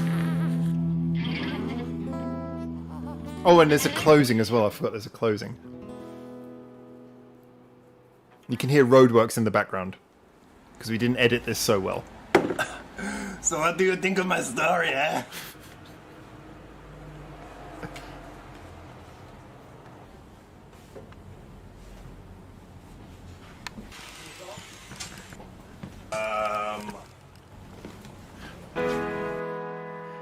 And this kind of shows how, like I say, how tired I was at this time. I started doing after all of that work, I did like Microsoft Movie Maker editing on the, the titles.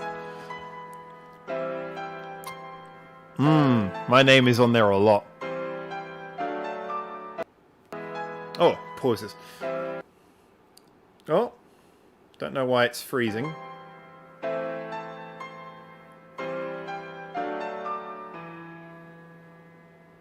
Okay, guys, my computer's having a little bit of a fit.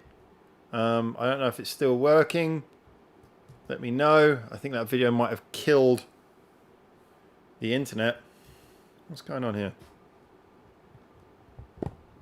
Just checking it's not overheating. It's very weird. Guys, let me know if you can still hear me and see me. I'll just read the comments in case you can. Never noticed that Anyan's dog Pooh came from a dog raised poodle because Pooh is a poodle. That was the most random comment ever. But yes, I believe that is true. Good point. Completely unexpected, but good point. Some memorable characters in this one. I have the pinata. Yeah, I read that one. Thank you, James. I'm really glad you do. I totally forgot that I gave that to you. I gave you one of the hats as well, didn't I? I gave you one of the sombreros, I'm pretty sure. I want to eat tortilla now, says Sven. It's fun. Thank you. I actually bought Howard a tequila chihuahua in honor of his song. Yes, actually. Where is that?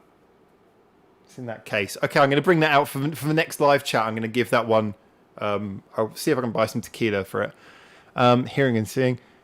You're still here. Thanks, Harry. Stream is fine, says PK. Okay, it's just my computer's freaking out a bit. It's gone a bit weird recently, so just checking a couple of things. There's a brief lag, but appearing. News of Tequila Chihuahua killed the internet. Yeah, the internet is dead. Thanks, guys.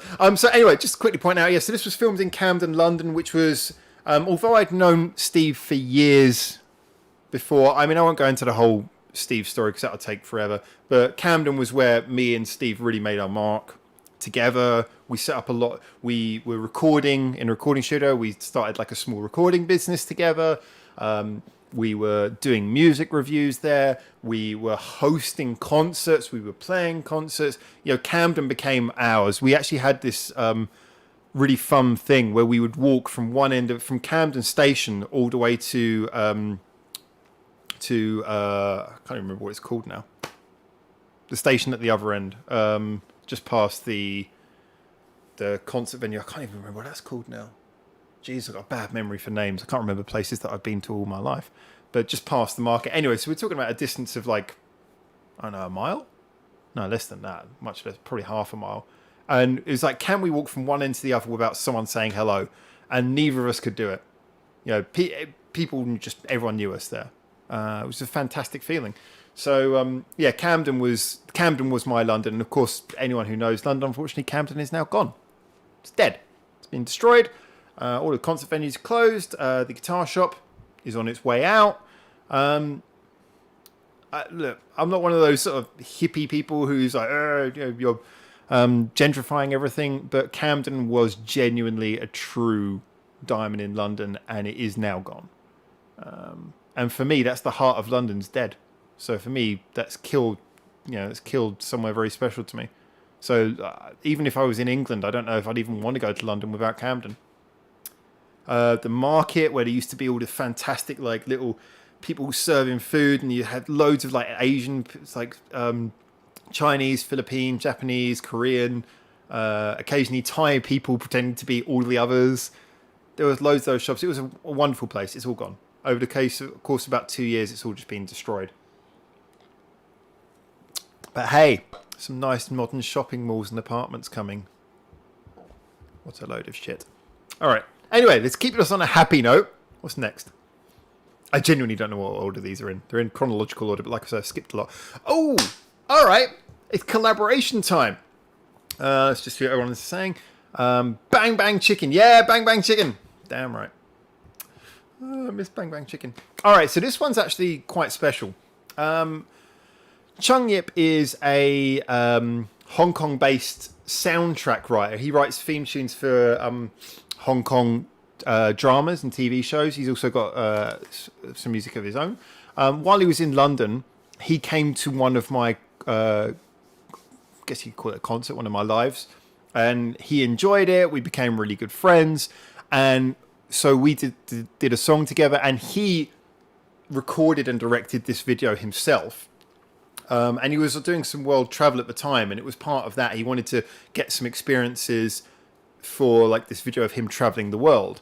He did quite a few countries, and this was the music video he did for that. So it was us together. The idea being that basically we would both write the song together, which was something I'm not very good as a cooperative writer. I either write or I don't write. You give me a song to edit, fine. You let me write a song, fine. But I usually don't write directly with someone. So we kind of did a thing where I wrote the verses, he wrote the chorus. put it together, and then he wanted to produce it, but he could tell production wasn't really his strong point, so I kind of guided him through the production. So this really was a shared thing. And then his girlfriend filmed the video, which he then, I believe, later directed. But yeah, Chung Yip and myself. This song's called A Foreign Home. And I thought this was really sweet. I mean, again, this was at a time when I was in a pretty low place myself. So I remember I didn't take full advantage of this experience, which always kind of bugged me. I didn't make the most of this experience in the way that I should have done. But looking back on it, I'm very proud of the fact we did that. And he's still a good friend of mine. And should point out as well, like I said, I got a lot of friends from Hong Kong. Yeah, I'm very pro Hong Kong, just in case anyone asks.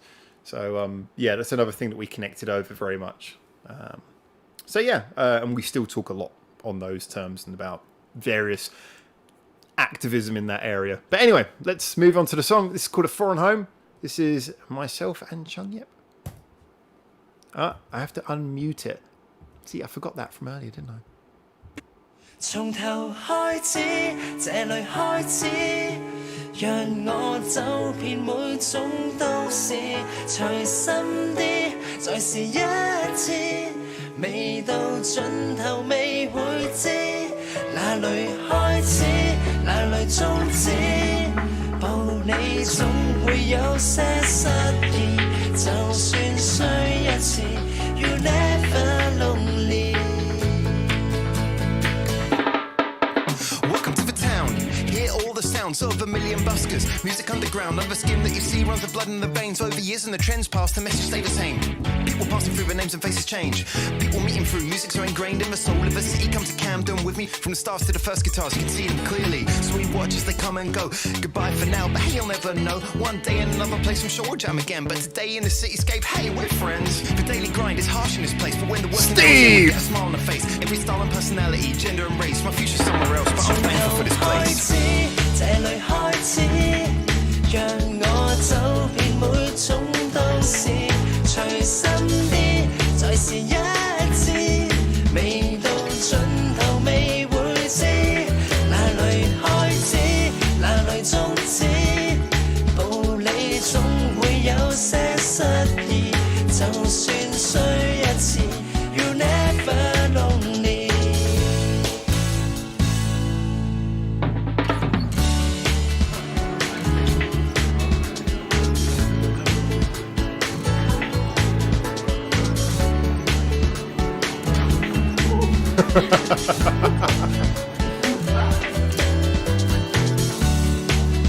Oh yeah, he taught me this game. It's really cool.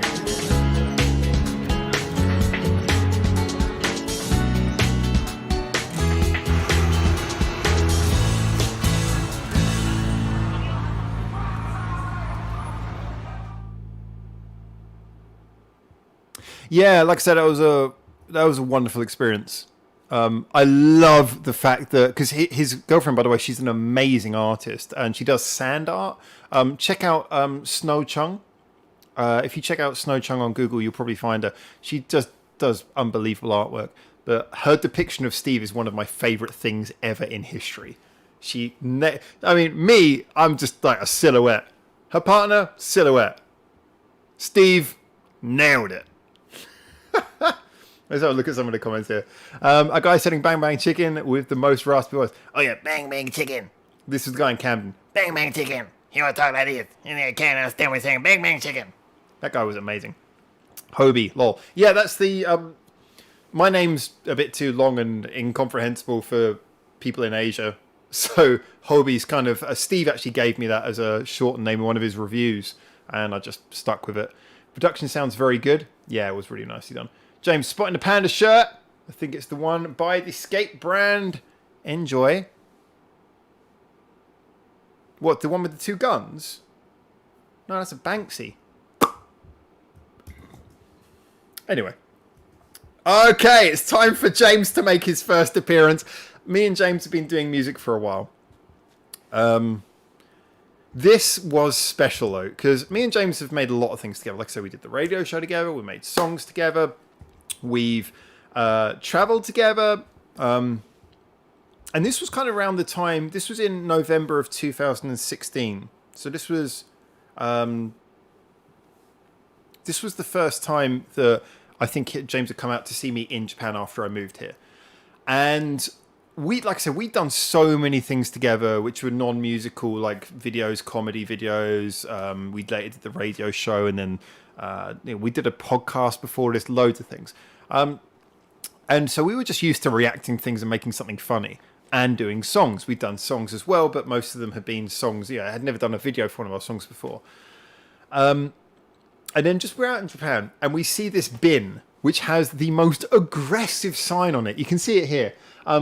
Aggressive and slightly weird. Ban that throwaway other than drink if this action does not go away, and then set up a surveillance camera. Be sure to catch the culprit. You can see what it says there. It's a bit fuzzy, but you can see it. And we were blown away by this. I mean, okay, it's great that a lot of people in Japan are concerned about, they don't want people using the bins incorrectly, right thing in the right bin.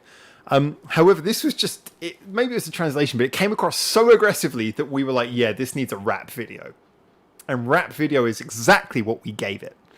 And I should point out, what we usually do when me and James do a song, and we've got more songs that I'm still working on now, actually, that have been taking a while.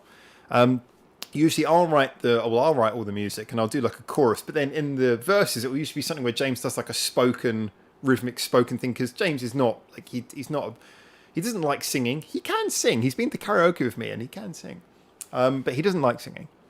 And I think he has a bit of trouble with rhythm. But basically, if he gives me the lines and I edit them together, he's just got the comedy for days. So this was one where I was surprised, though, because James actually wrote a rap for this. And the rap was good. The rap was better than mine. You need to hear James's verse in this because it's awesome. All right, anyway, let's check this out. This is called Ban That by me and James. Here we go. Say ho, ho, say yeah, yeah, say ban that throwaway other than drink. Ban that. Say ho,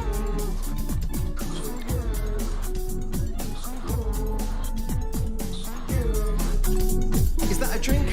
Then hear what I say, you can't put it in this bin, you gotta ban that throwaway. Chuck it in a lake, it doesn't matter to me, but if you put it in our bin, CCTV. Don't come near me unless you once contained a beverage. I come from a long line of recycling heritage. This is my alley, follow the rules and you can bin it, but break my bin rules and you'll wind up in it.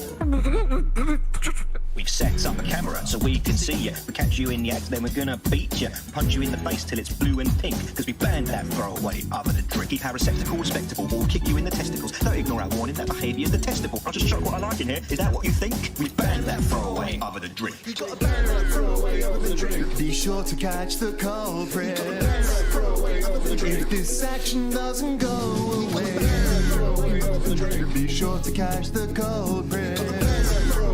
If this action doesn't go away, set up surveillance camera, set up surveillance camera, set up surveillance camera, set up surveillance camera. Here we go. surveillance camera. I edited the audio straight out of this video. It works beautifully. Oh shit! So, throw away that drink. You throw away that drink. Other than that, ban it. Did you ban that throwaway other than drink? I think you banned that throwaway other than drink. You didn't ban that throwaway other than drink. So ban that throwaway other than drink. Be sure to catch the culprit. If this action doesn't go away, be sure to catch the culprit. If this action doesn't go away. Sure, motherfucker. Yeah, I think that's amazing. I love that. All right, so we're moving to the last couple of ones now. And then, like I say, after this, if there's still people viewing, there seems to be 12 people, that's nice. I'll show you something really old. Let's have a look here. Spotting that. Oh, okay. No new comments. That's great. That generated no new comments. So this next one, this was filmed in Thailand. Now, this is very different from any of the other videos because I went for a really weird approach on this. So what happened is I'd gone to Thailand to get like a little bit of a break. I was renewing my visa, went for a little break to Thailand. I had a girlfriend at the time who, to say she was pissing me off would be a bit light-handed. She was a pain in the ass, and she was like really obsessive, and it was annoying, and it was driving me crazy. So basically she wanted to come on this holiday to Thailand with me, but she couldn't get the time off work. So basically I had a 2-week holiday booked. The first week was just me. The second week she came along. And during the first week, I was just so happy to be away from her. I kind of realized this woman is not good news. Should have worked this out before. She was just stressing me out. And so, but she was like constantly on my phone. And so I was like taking advantage of being out of signal as much as I could. And I was like, oh God, I can't stand this woman. It's weird how that happens. You go from, oh, this is nice, we're dating, to, oh God, just keep the hell away from me. So yeah, she was flying over from Japan, and I had this week to myself, and there was just this moment. I was sitting, well, you can see the picture there.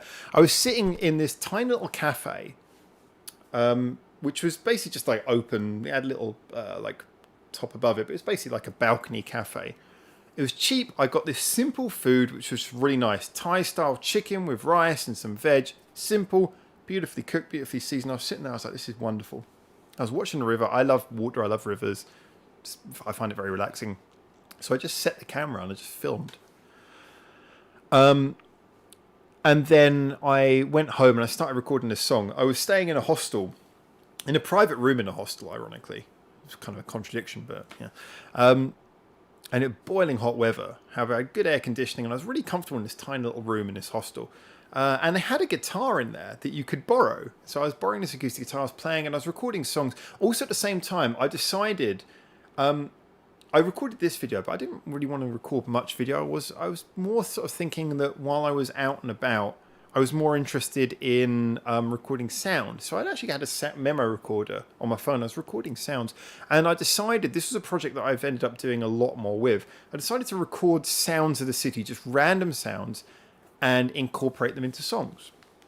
And I did a few. Some of them were really good. This is probably not the most representative one, but this one was recorded at the same location that the video was recorded. So you hear sounds of this dock, like the creaking of the pier, the movement of the boats, the splashes of the water. They're incorporated into the song. And then I wrote this song, which was basically about me just being happy that my girlfriend hadn't arrived yet. So I decided to write this slightly chilled out, spaced out song about, I'm just happy she's not here. I'm happy she's not fucking here yet. So it was actually really fun to do this. And I think it came out really well. Like I say, you got the whole feeling of the dock, the water. I think I got a bit of inspiration, not directly musically, but from that song. I can't remember. Sitting on a dock on a bay. I can't remember who that's by. But like that sort of feeling was what kind of made this probably happen. Anyway, here we go. So this video is just a shot of the river running. So you can see what I'm thinking when I'm writing this song, and you hear the sounds of this pier in the song as well. Like I said, I've done loads of these. I did 2 more songs in Thailand. I've done this again subsequently in like Philippines, Korea, Japan, Sapporo. So anyway, this is a song. This song's called Waiting for My Brain.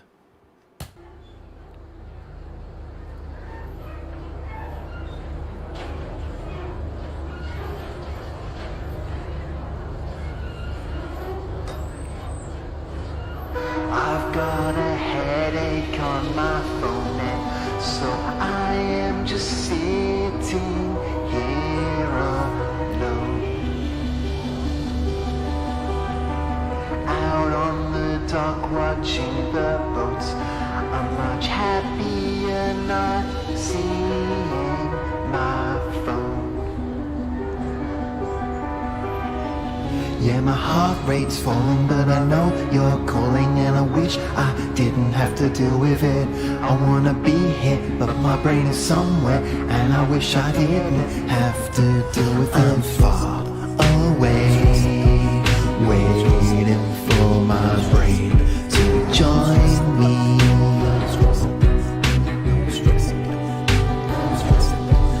I'm far away, waiting for my brain to join me. Ooh, yeah. I'm not your enemy, and I don't need you to bring me all this hate. When I can listen to the sound of the river, I can drift away. Yeah, my heart rate's falling, but I know you're calling, and I wish I didn't have to deal with it. I wanna be here, but my brain is somewhere, and I wish I didn't have to deal with it. Far away, waiting for my brain to join me. I love that chorus. I think that's a great chorus. I'm far away, waiting for my brain to join me. In regards to Sven, this is a 3-chord song. I'm far away, waiting for my brain to join me.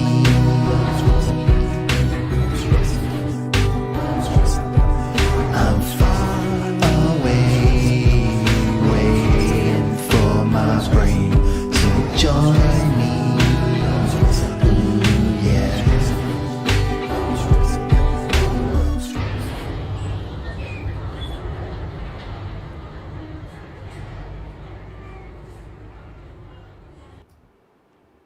All right, there you go. So Jen said during that Docker debate, Otis Redding, if I'm not mistaken. Pretty sure you're right. Thank you. All right, so the next one is the only one in this selection which is a lyric video, and I felt this was really important to put in. I'm afraid James is actually on his way home, so he's not going to see this properly. James animated this. Now, I love doing animation.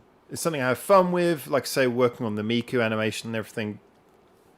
However, like James is really good at drawing. And this is a song I did with James, all about sort of English style. This was recorded before a couple of years before the video was done, before I left England.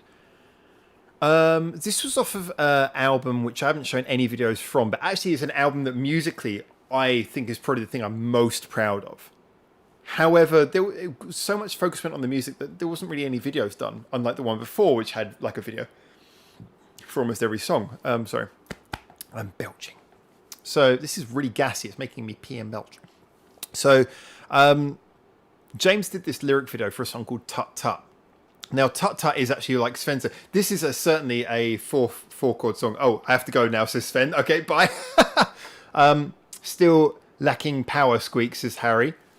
Have to go, bye, all says Lazy. Oh, a few people are going, okay, well, it's been, you can watch the rest later. But this was, so I did this album. I was so proud of it. Every inch of it, every second I loved. But this song was the last thing I recorded. I recorded it right at the end. I had some clips of James talking. We'd done a session, like we usually do, where we recorded some things. And we'd recorded some lines about being a pissed-off English person. Pissed-off middle-class English person. And we shared some stories. He'd recorded some lines. And just suddenly this idea for a song came. And I recorded it. And it went like this. And we ended up calling it Tut Tut. But James did this lyric video, and I just think this lyric video is gold. I think it's absolutely fantastic. Unfortunately, he did it in, like, you can see he's got the black bars, making it 4x3, which just makes it very difficult to make it grow. Yeah, I can't quite get it to the full screen level I want it to be. Oh, well, let's just... There we go. Here it is. Anyway, this is James's lyric video, beautifully done for Tut Tut. Oh, I've actually got to put the sound on. Still forgetting that. I don't know if you've noticed, but there are certain things that people do that they should be ashamed of. Tut, tut on them. I can't believe I can hear your crisps from here. Close your mouth when you chew. Took the last orange cream from the box of roses without asking if anyone else When I fancied think about it makes me sick. You're just so fucking rude, my friend. So rude, my friend. When I think about it makes me sick. just so fucking rude, my friend. But in the end, time, Motherfucker, I'm talking about you. Can't you feel my disapproving stare cutting right through? You don't seem to care, and no, I don't approve. You should learn some manners. You're being very rude. Your headphones are a little loud while you're on a bus with other people. Nobody else wants to listen to Nicki Minaj right now when they're trying to get from A to B. You inconsiderate. when I think about it, it makes me sick. You're just so fucking rude, my friend. So rude, my friend. When I think about it, it makes me sick. So You're English. just so fucking rude, my friend. But in the end, time, Motherfucker, I'm talking about you. Can't you feel my disapproving stare cutting right through? You don't seem to care, and no, I don't approve. You should learn some manners. You're being very rude. I know it's just the trailers, but I still don't want to see your fucking phone light 5 rows ahead of me in the cinema. This is so James, this one. Texting So to say James. you're at the movie, and you text them when you come out of the movie 2 hours later. Nothing's going to happen to you. You're safe. when I think about it, it makes me sick. You're just so fucking rude, my friend. So rude, my friend. When I think about it, it makes me sick. You're just so fucking rude, my friend. But in the end, time, Motherfucker, I'm talking about you. Can't you feel my disapproving stare cutting right through? You don't seem to care, Each and verse no, I gets don't longer approve. as the rants get more Being very rude. intense. What are you doing pushing in front of me? There's a queue here for the bus, you know. Excuse me, didn't you see me? I was clearly in front of you. I've been waiting here for 10 minutes, and you just turn up and just push your way. This in verse front is much of me. more about my I want grievances. to get on this Well bus channeled. in a decent seat at the front with a good view out the window, and you just push in front of me, and you don't even want that seat. You just pushed in front of me, and you want to sit anywhere and you don't care. when I think about it, Fuck up. it makes me sick. You're just so fucking rude, my friend. So rude, my friend. When I think about it, it makes me sick. You're just so fucking rude, my friend. But in the end, I've just been given my birthday cake at work, and you come up to it and put your fucking nose all over it and sniff it. I can't even eat that cake now. Tut tut, motherfucker. It's going in the fucking bin. I don't want your fucking nose hovering over my cake.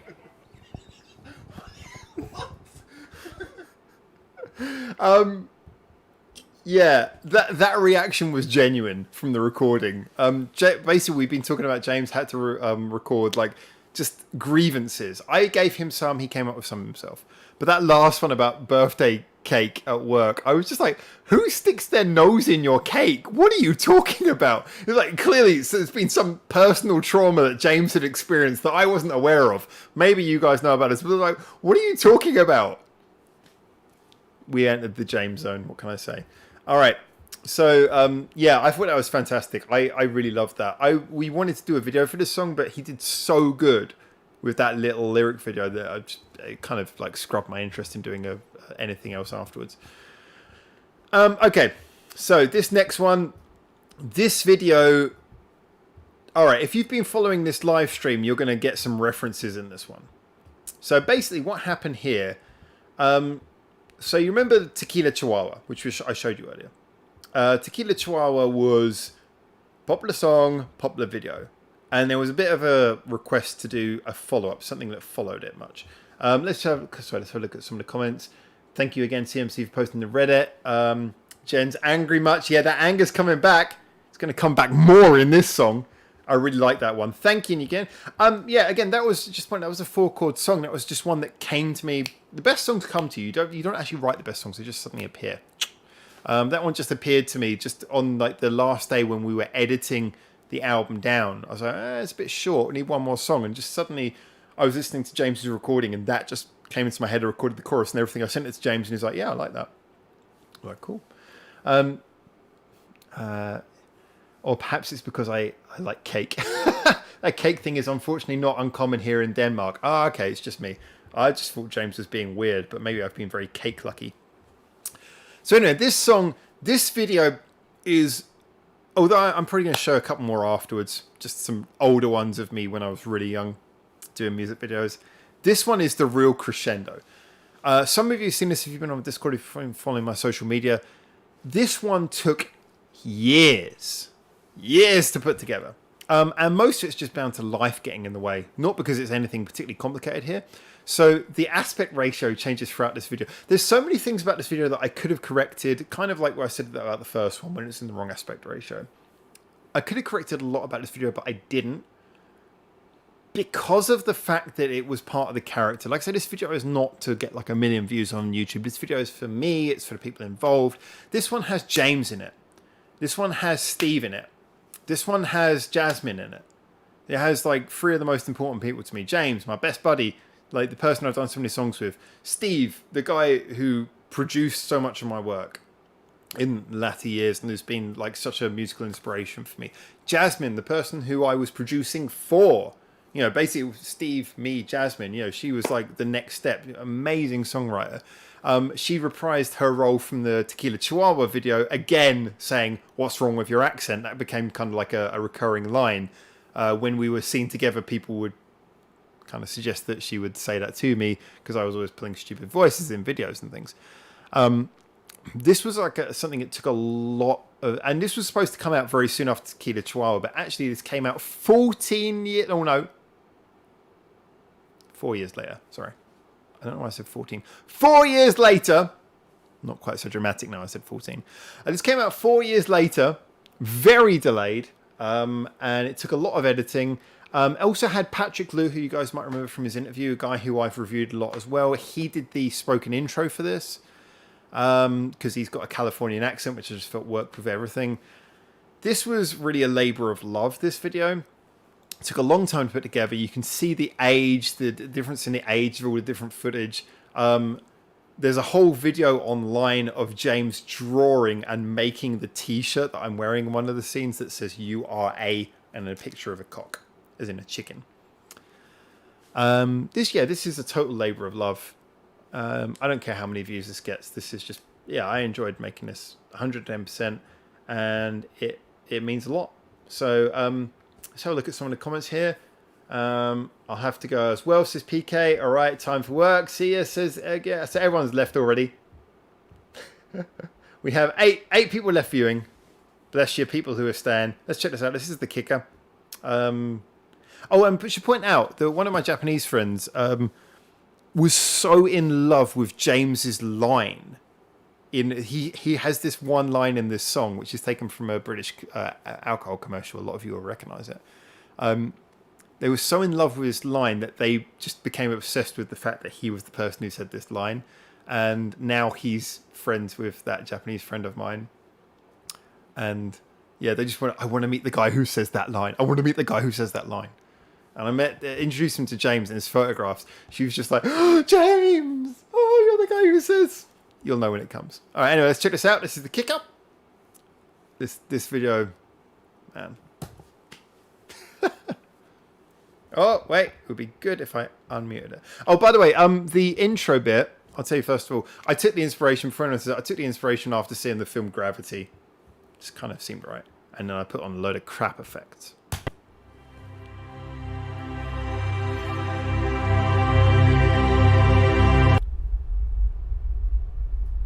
Before the turn of the millennium, there was a group of young superheroes known as the Cool Kids. They were so cool, they would even spell cool with the letter K. Every week, they saved the world from the boring lame adults and their boring lame rules. But as the years passed, and the Cool Kids became adults themselves, the world left them behind, and the mission stopped making sense.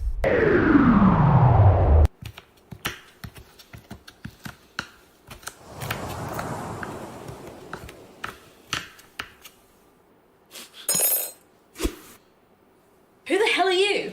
Whoa, chill out now. I was here to save you from your boring life. I've flown in all the way because I hear that you're all bored and married and shit. That ain't the way. Get out there and enjoy yourself. I'm fine, and you need to get the hell out of my house right now. Fine, be like that then. You want to live your boring housewife life? That's fine by me with your love and stuff. You don't like an outside flapjack. Now leave. Well, I bet your husband has smelly feet. And what's wrong with your accent? Just get out. Fine, fine. I know when I'm not wanted. Just don't need to be hurtful about it.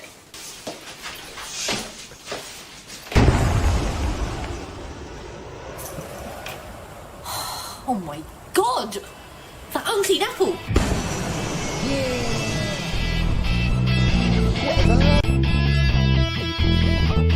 It seems every day I get older, can't help get colder. All my friends are ahead, looking over their shoulder. It's like life's a race and you're all rushing towards the end. Don't think I can handle one more married friend. I mean, what's so good about a 30-year mortgage? I move every 6 months, just take the beer in the fridge. And I know for all these guys are hiding the porno, just put it back on the bookshelf where it's meant to go. And you were never vegetarian until you met that bitch. Where's the takeaway menus? You actually got food in your fridge? That's where the beer goes. And why is there no dirty jokes on your clothes? You're too mature for those t-shirts? Well, I'm not. I got a t-shirt here that says you're a cock. You have to sleep with the same woman each night. I get to choose the sock. Oh, you're acting so well. Oh no, it's out of control. Just saw your radio. It's on Radio 4. Oh, you're acting so well. Oh no, it's out of control. Up a riot, sing your middle finger.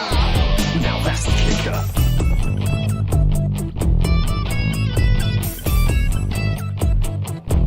And oh my god, I can't believe you're actually having a baby. Not even the power of Grayskull can save me from the fact your Facebook picture will now be a child. So when I talk to you on Messenger, I feel like a paedophile. Until a certain age, I all look the same anyway. There's nothing I can do, there's nothing you can say. And all you talk about is some smiling shit, and you won't go out unless there's someone babysitting. And eventually now, when you take me to a club, it's a book one. But don't even play any dog. I don't want to come across arrogantly, but you must be so jealous of me. Oh, you're acting so well. Oh no, it's out of control. Just saw your radio. It's on Radio 4. Oh, you're acting so well. Oh no, it's out of control. Up a riot, sing your middle finger. Now that's the kicker.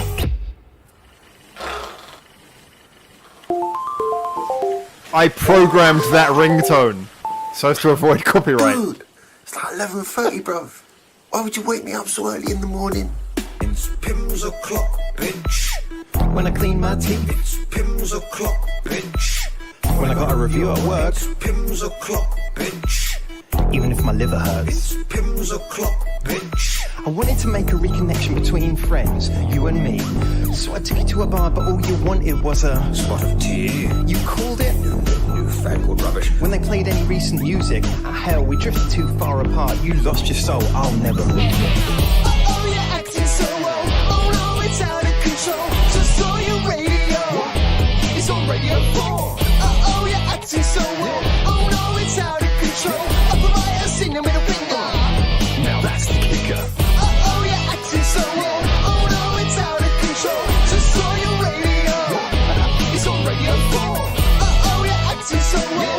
Oh no, it's out of control. Up a riot, sing your middle finger. Now that's the kicker. Good day to you. Good day, sir. Oh, you've gotten very old recently. As haven't bad you? as that animation looks, that took hours.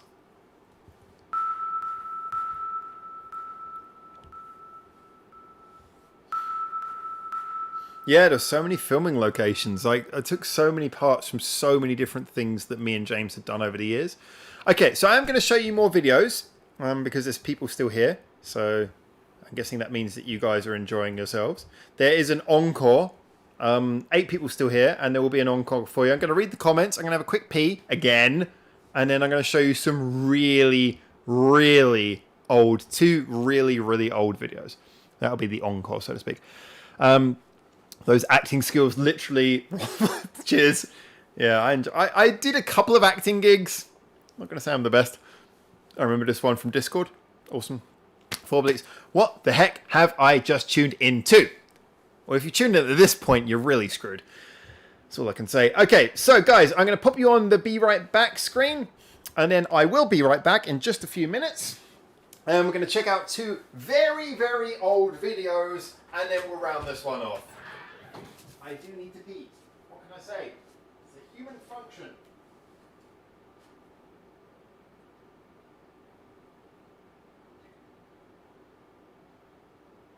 Not long now.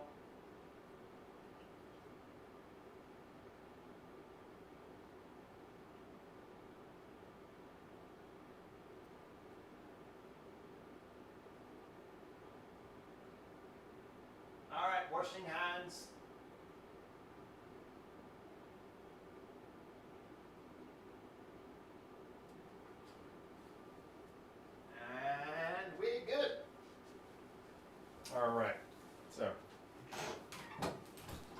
jump into these final two. Let me cue them up. Okay, so we are going to go way, way back right now to some stuff that is beyond the levels of embarrassing that you can imagine.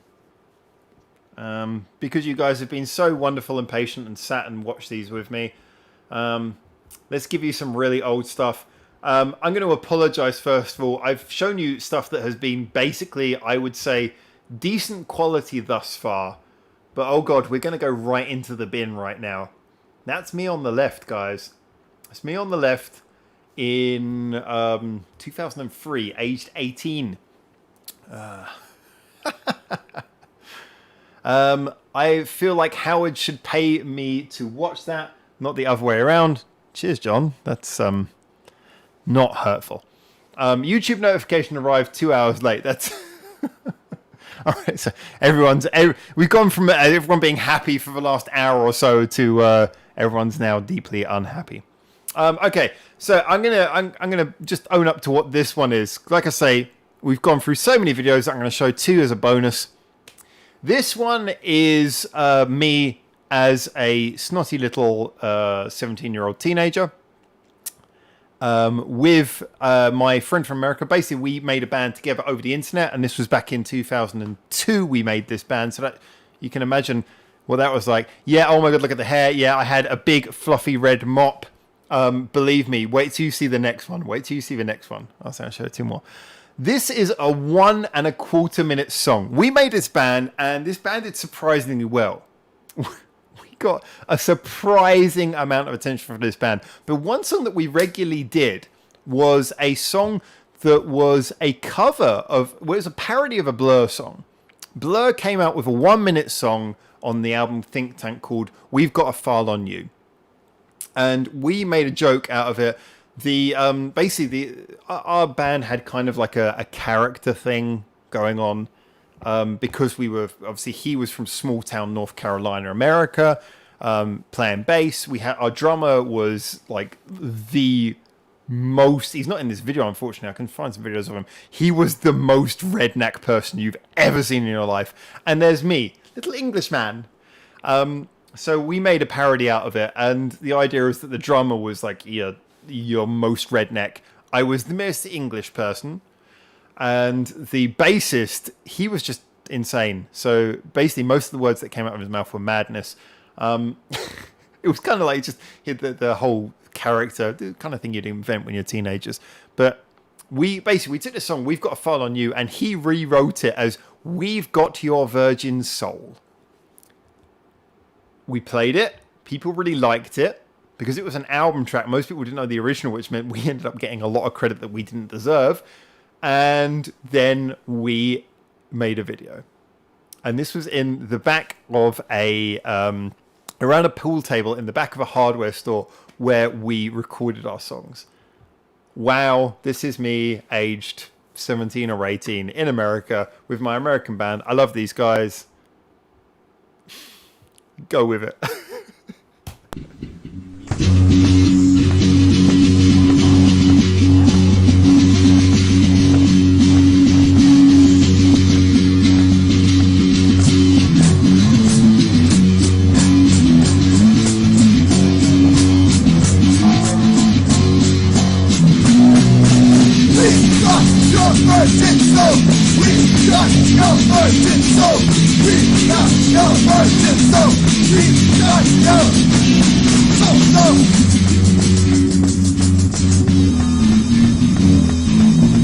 That was a McDonald's toy that made a funny noise, so we decided to put it in the song.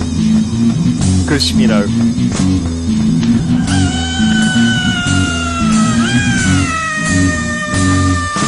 We've got your virgin soul. We've got your virgin soul.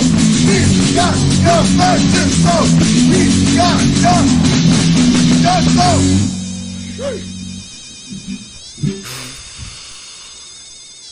Jesus. I'm weirdly proud of that. I'm weirdly proud of cutting that video at the age that I was. That was so much fun. It was so much fun in all the worst ridiculous ways. But yeah, no, great time of my life. You should hit. There's 2 albums worth of that band. It will melt your brain in ways that you can't imagine. All right, so last but not least, we're going to move on to something. Wow, you can tell this was recorded in high res. It's appeared as a tiny little dot at the top of the screen. All right, there it is. Check out my hair. Check out that hair. Bloody hell. All right, I want to mention this one because this is partly actually as a tribute to a friend, both of mine and James. Actually, this is a friend who is the reason why me and James know each other, who unfortunately passed away a few years ago. Tragically, very young. In a totally meaningless medical incident. So he plays the main comic foil in this video. Now, this video was interesting. This was before I was. This was before I went to Japan. I just come back from America before I went to Japan to start working there. So I just done that band who you've seen before. I'd been doing a lot of music. We'd been doing a lot of stuff together. And then eventually time came for me to come back to England. I didn't know what I wanted to do. This is before I got the contract to come and work in America. So this is in 2006. So I would have been 20, maybe 21, probably 20 when I did this. It was your simple sort of punk rock song, but the video is really fun. This is shot in the... Remember the last pop song from earlier, which was the one I did a stop motion where everything kind of moves around in little cuts. This is in the same room. It shows you how long I'd been playing in this room, how long I'd been playing music here, recording here. This was just like this was the practice room that I always used, and so I used it for 2 music videos. The bass guitarist is a friend of mine who I went to school with, a really good friend. Basically, we formed this band. This is the only video of this band that is on this list. And he basically was learning bass at the same time, so we were giving him root note chord bass lines to do. The drummer is actually a lifelong friend of mine who he was the guy who introduced me to Cardiacs.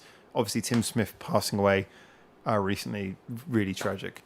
So close friend of mine as well.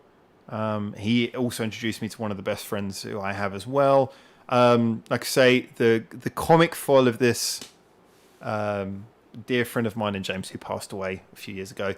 The girl in this video was a girl who I used to go out with, who I'm still friends with, who we're very, very close to.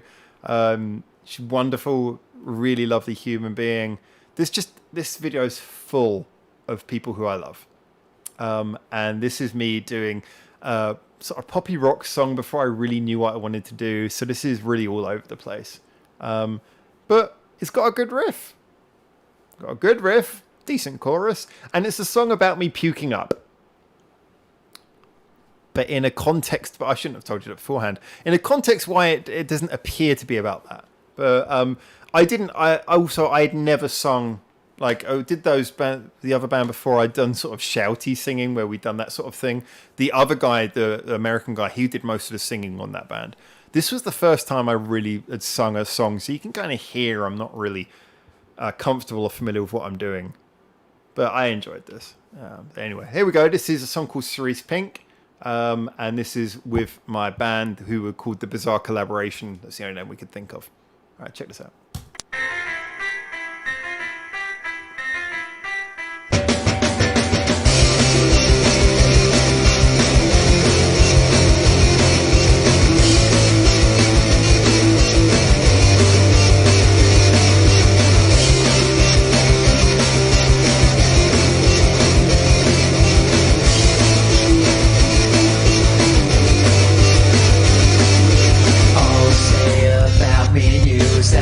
That's the same shirt from the Countryside video, by the way.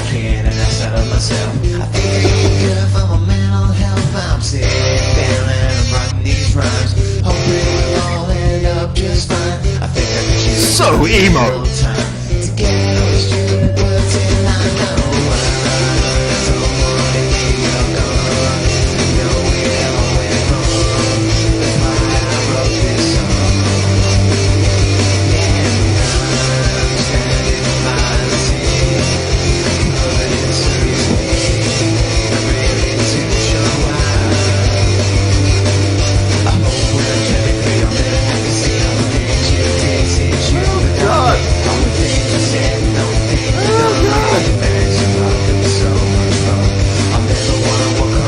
enough, the bass guitarist is playing a bass that belongs to the drummer, and my guitar has no strings on it, but the resolution is so low you can't tell.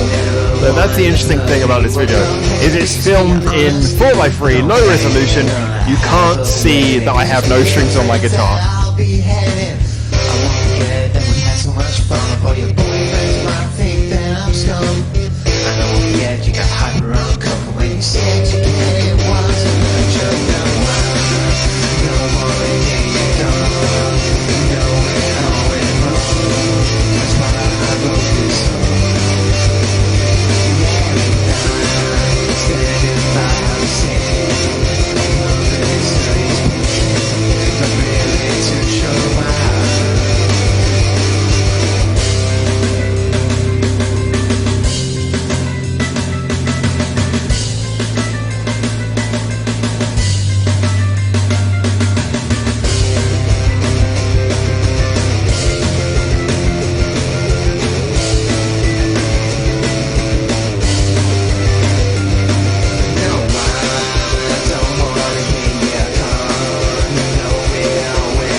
I'm 23. That's it. This song is very much of its time. Now I'm 34.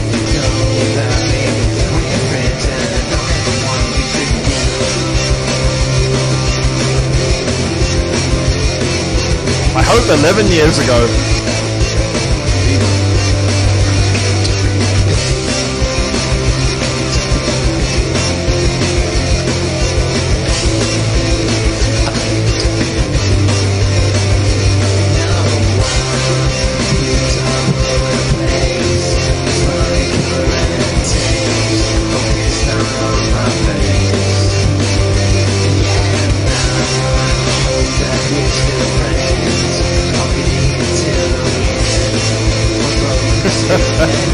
Oh yeah, there we go.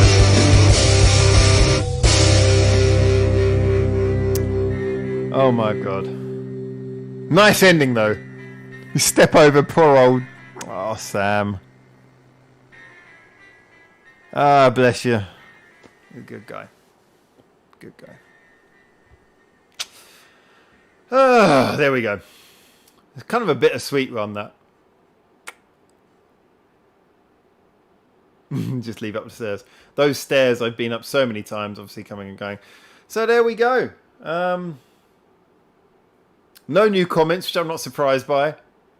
Taking in whatever the hell that was I just broadcast to you. Well, there you go. Let's have some comments come across the screen.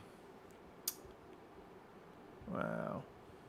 So, I didn't play you everything. Like I say, there's some stuff which I don't know if it'll be interesting. Maybe I'll make some stuff available to you guys.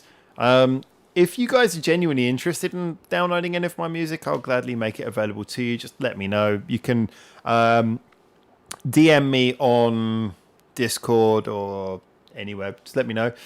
But anyway, yeah, there you go. That's actually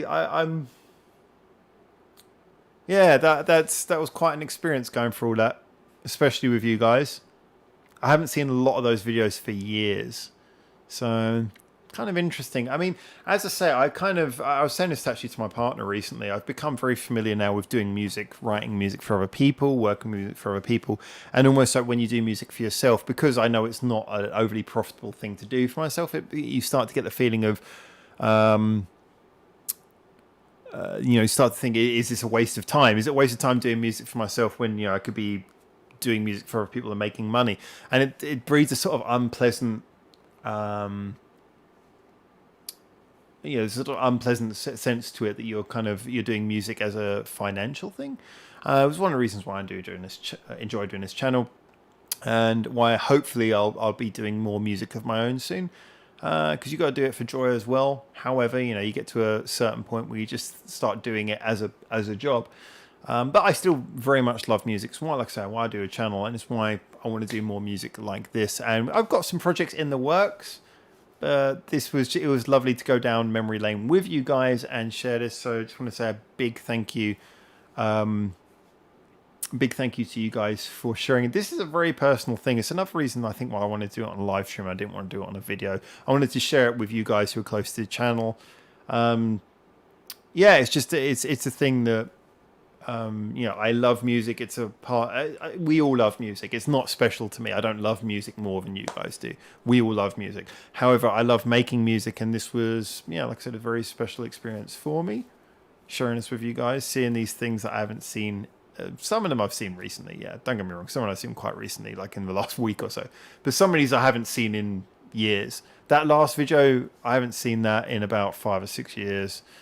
Yeah, just it means a lot to me. So just thank you for sharing this with me. I thought when the suggestion came up and you guys were cool with it, I thought it'd be nice to share.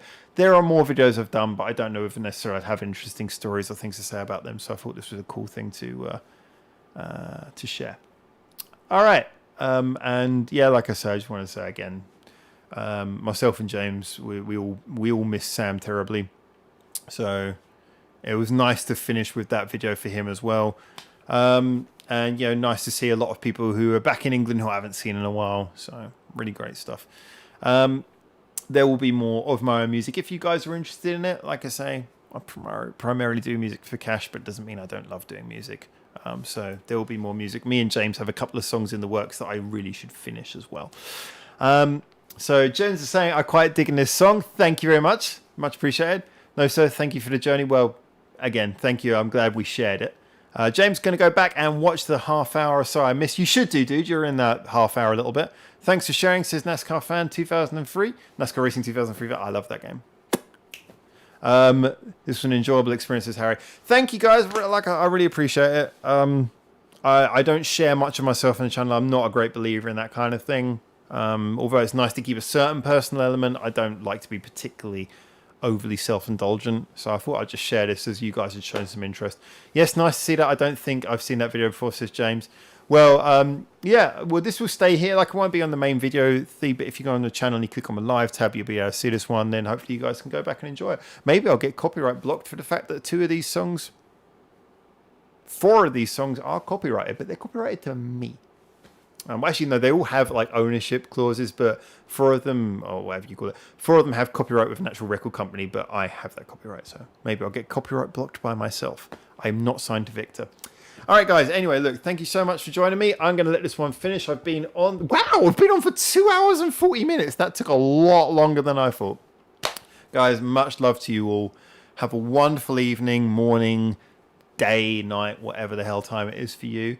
And I will see you soon. Also, I want to say a big thank you to the fact that I've been having more self-indulgence. I've had an Alia weekend this weekend, even though I know not many people are into Alia, just because I wanted to listen to a lot of Alia songs and I thought I'd do reviews for them. There'll be a lot more programming coming next week. Thank you. There's one more Alia review, I think, to drop tomorrow. Again, big thank you. The fact you guys support has been amazing. Ciao for now. Paul says CMC, and I'm with him on that. So, until I see you next time. From here in Japan, for now.